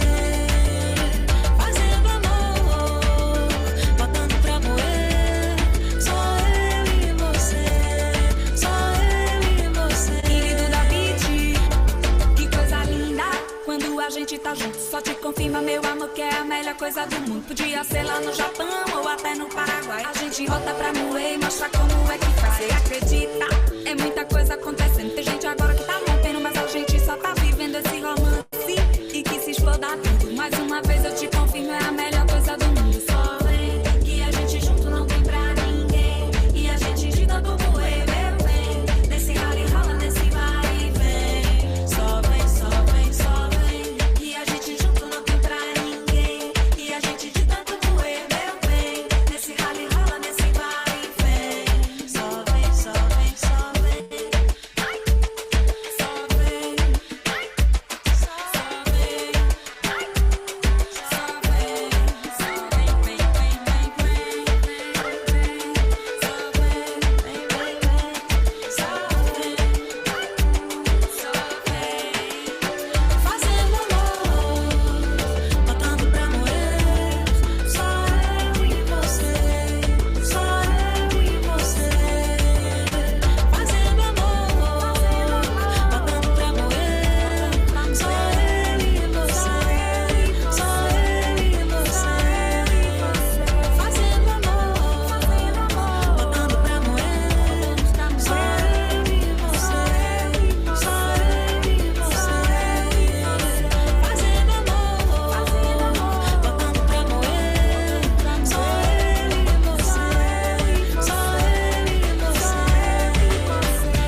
matanza. Buenas jineteras y alcohol están bajo control. La escuela y el monte de piedad son propiedad del señor Matanza. Él decide lo que va, dice lo que no será. Decide quién la paga, dice quién vivirá. Y vinieron que lo llevan y se van. Lo que matan, pam, pam, son propiedad del señor Matanza. A minero llevan pa'l monte, a minero llevan pa'l monte, a minero llevan pa'l monte, a minero llevan pa'l monte. Nas veias abertas da América Latina tem fogo cruzado queimando nas esquinas. Golpe de estado ao som da carabina e fuzil. Se a justiça é cega, a gente pega e fugiu. Justiça é cega. Justiça é cega. Justiça é cega. Eu quero contra-atacar. Justiça é cega.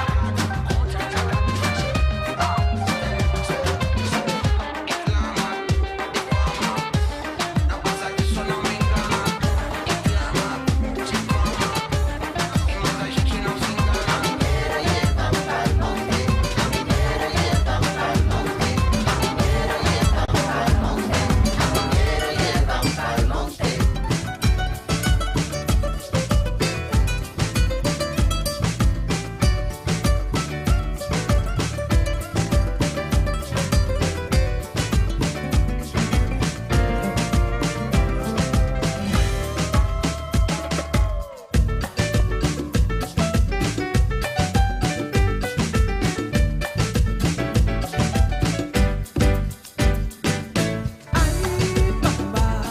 Eu só quero recordar que a luz da luna é del sol.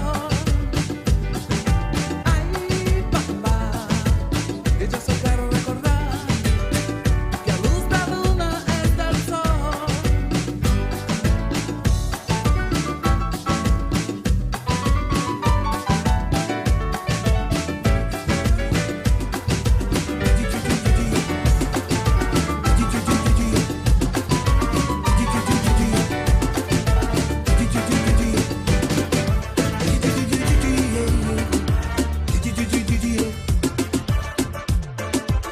Se estou na sua casa, quero ir num cinema, você não gosta? Um motelzinho, você fecha a porta. Então me ajude a segurar. Essa barra quer gostar de você, então me ajude a segurar. Essa barra quer gostar de você. Yeah.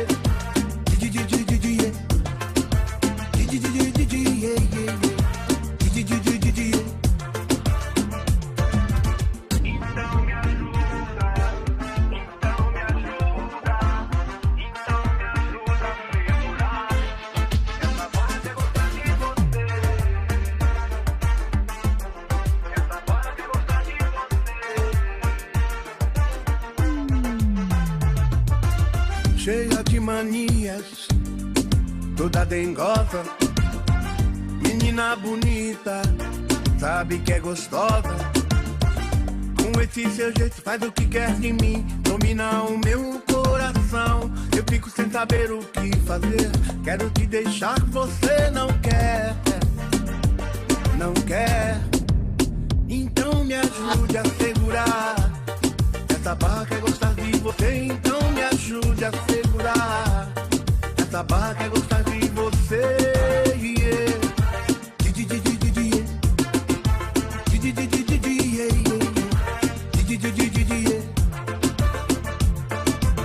Então me ajuda, então me ajuda, então me ajuda a segurar. Essa barra quer gostar de você. Então me ajuda a segurar. Essa barra quer gostar de você. É a minha de fé, minha preferida. Eu caso com essa mulher e vou para lá em Maldivas. A minha de fé, minha preferida. Eu caso com essa mulher e vou para lá em Maldivas. Aquele mar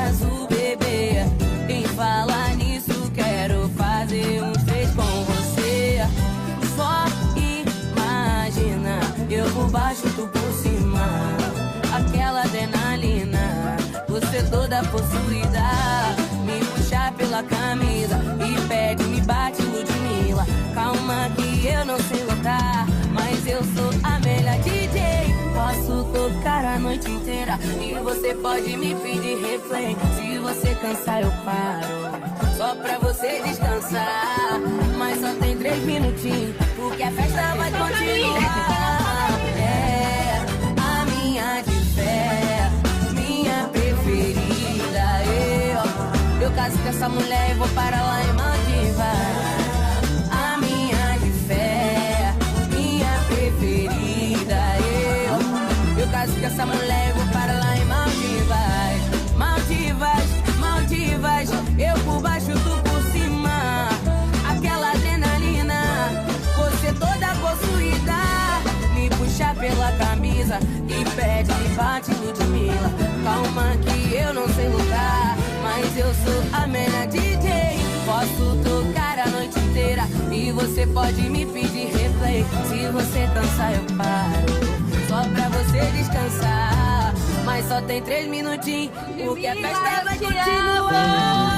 É a minha de fé, minha preferida. Eu caso com essa mulher e vou para lá em Maldivas. A minha de fé, minha preferida. Eu caso com essa mulher e vou para lá em Maldivas.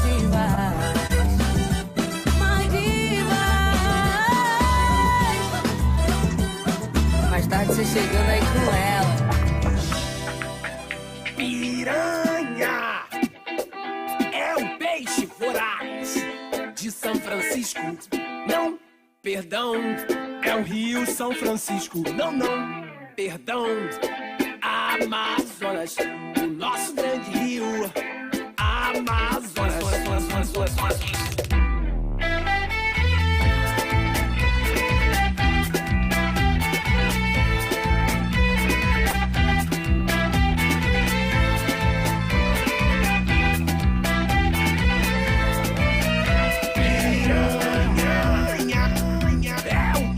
Voraz de São Francisco. Não, perdão, é o Rio São Francisco. Não, não, perdão, Amazonas, o nosso grande rio. Amazonas. Pro diabo que carregue quem disser que não é. Piranha é o nome de um peixe, eu juro que é. Tocaria um violão e nem faria esta canção para um peixe qualquer.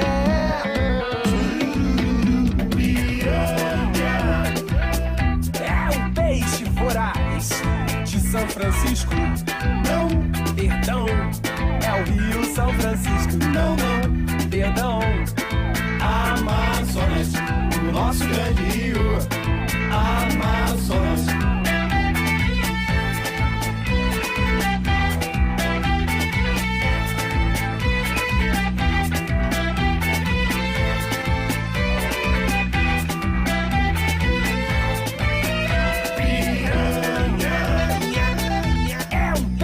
Voraz de São Francisco. Não, perdão, é o Rio São Francisco. Não, não, perdão, Amazonas, o nosso grande rio. Amazonas. Pro diabo que carregue quem disser que não é. Piranha é o nome de um peixe, eu juro que é. Tocaria um violão e nem faria esta canção para um peixe qualquer. Piranha é um peixe voraz de São Francisco. Não, perdão, é o Rio São Francisco. Não, não, perdão, Amazonas, o nosso grande rio. Amazonas, o nosso grande rio.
parar. Parecia que não via o que a minha mãe dizia. Parecia que não via o que a minha mãe dizia. Parecia que não via o que a minha mãe dizia. Parecia que não via o que a minha mãe. Pelejei, matutei, fui atrás de me tirar pra fora dessa, mas falhei, me joguei até demais. Tô tão distante desse pelejei, matutei, fui atrás de me tirar pra fora dessa, mas falhei, me joguei até demais. Tô tão distante desse quero vencer, vi você me curtir, me chamando pra amar, me parece que é bom. Já tentei fugir, já tentei parar, mas não dá pra sair, quase pirei, segurei minha mão, tentei parar, mas parece que é bom. Tentei parar, tentei parar, tentei parar. Parecia que não via o que a minha mãe dizia. Parecia que não via o que a minha mãe dizia. Parecia que não via o que a minha mãe dizia. Parecia que não via o que a minha mãe.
Thank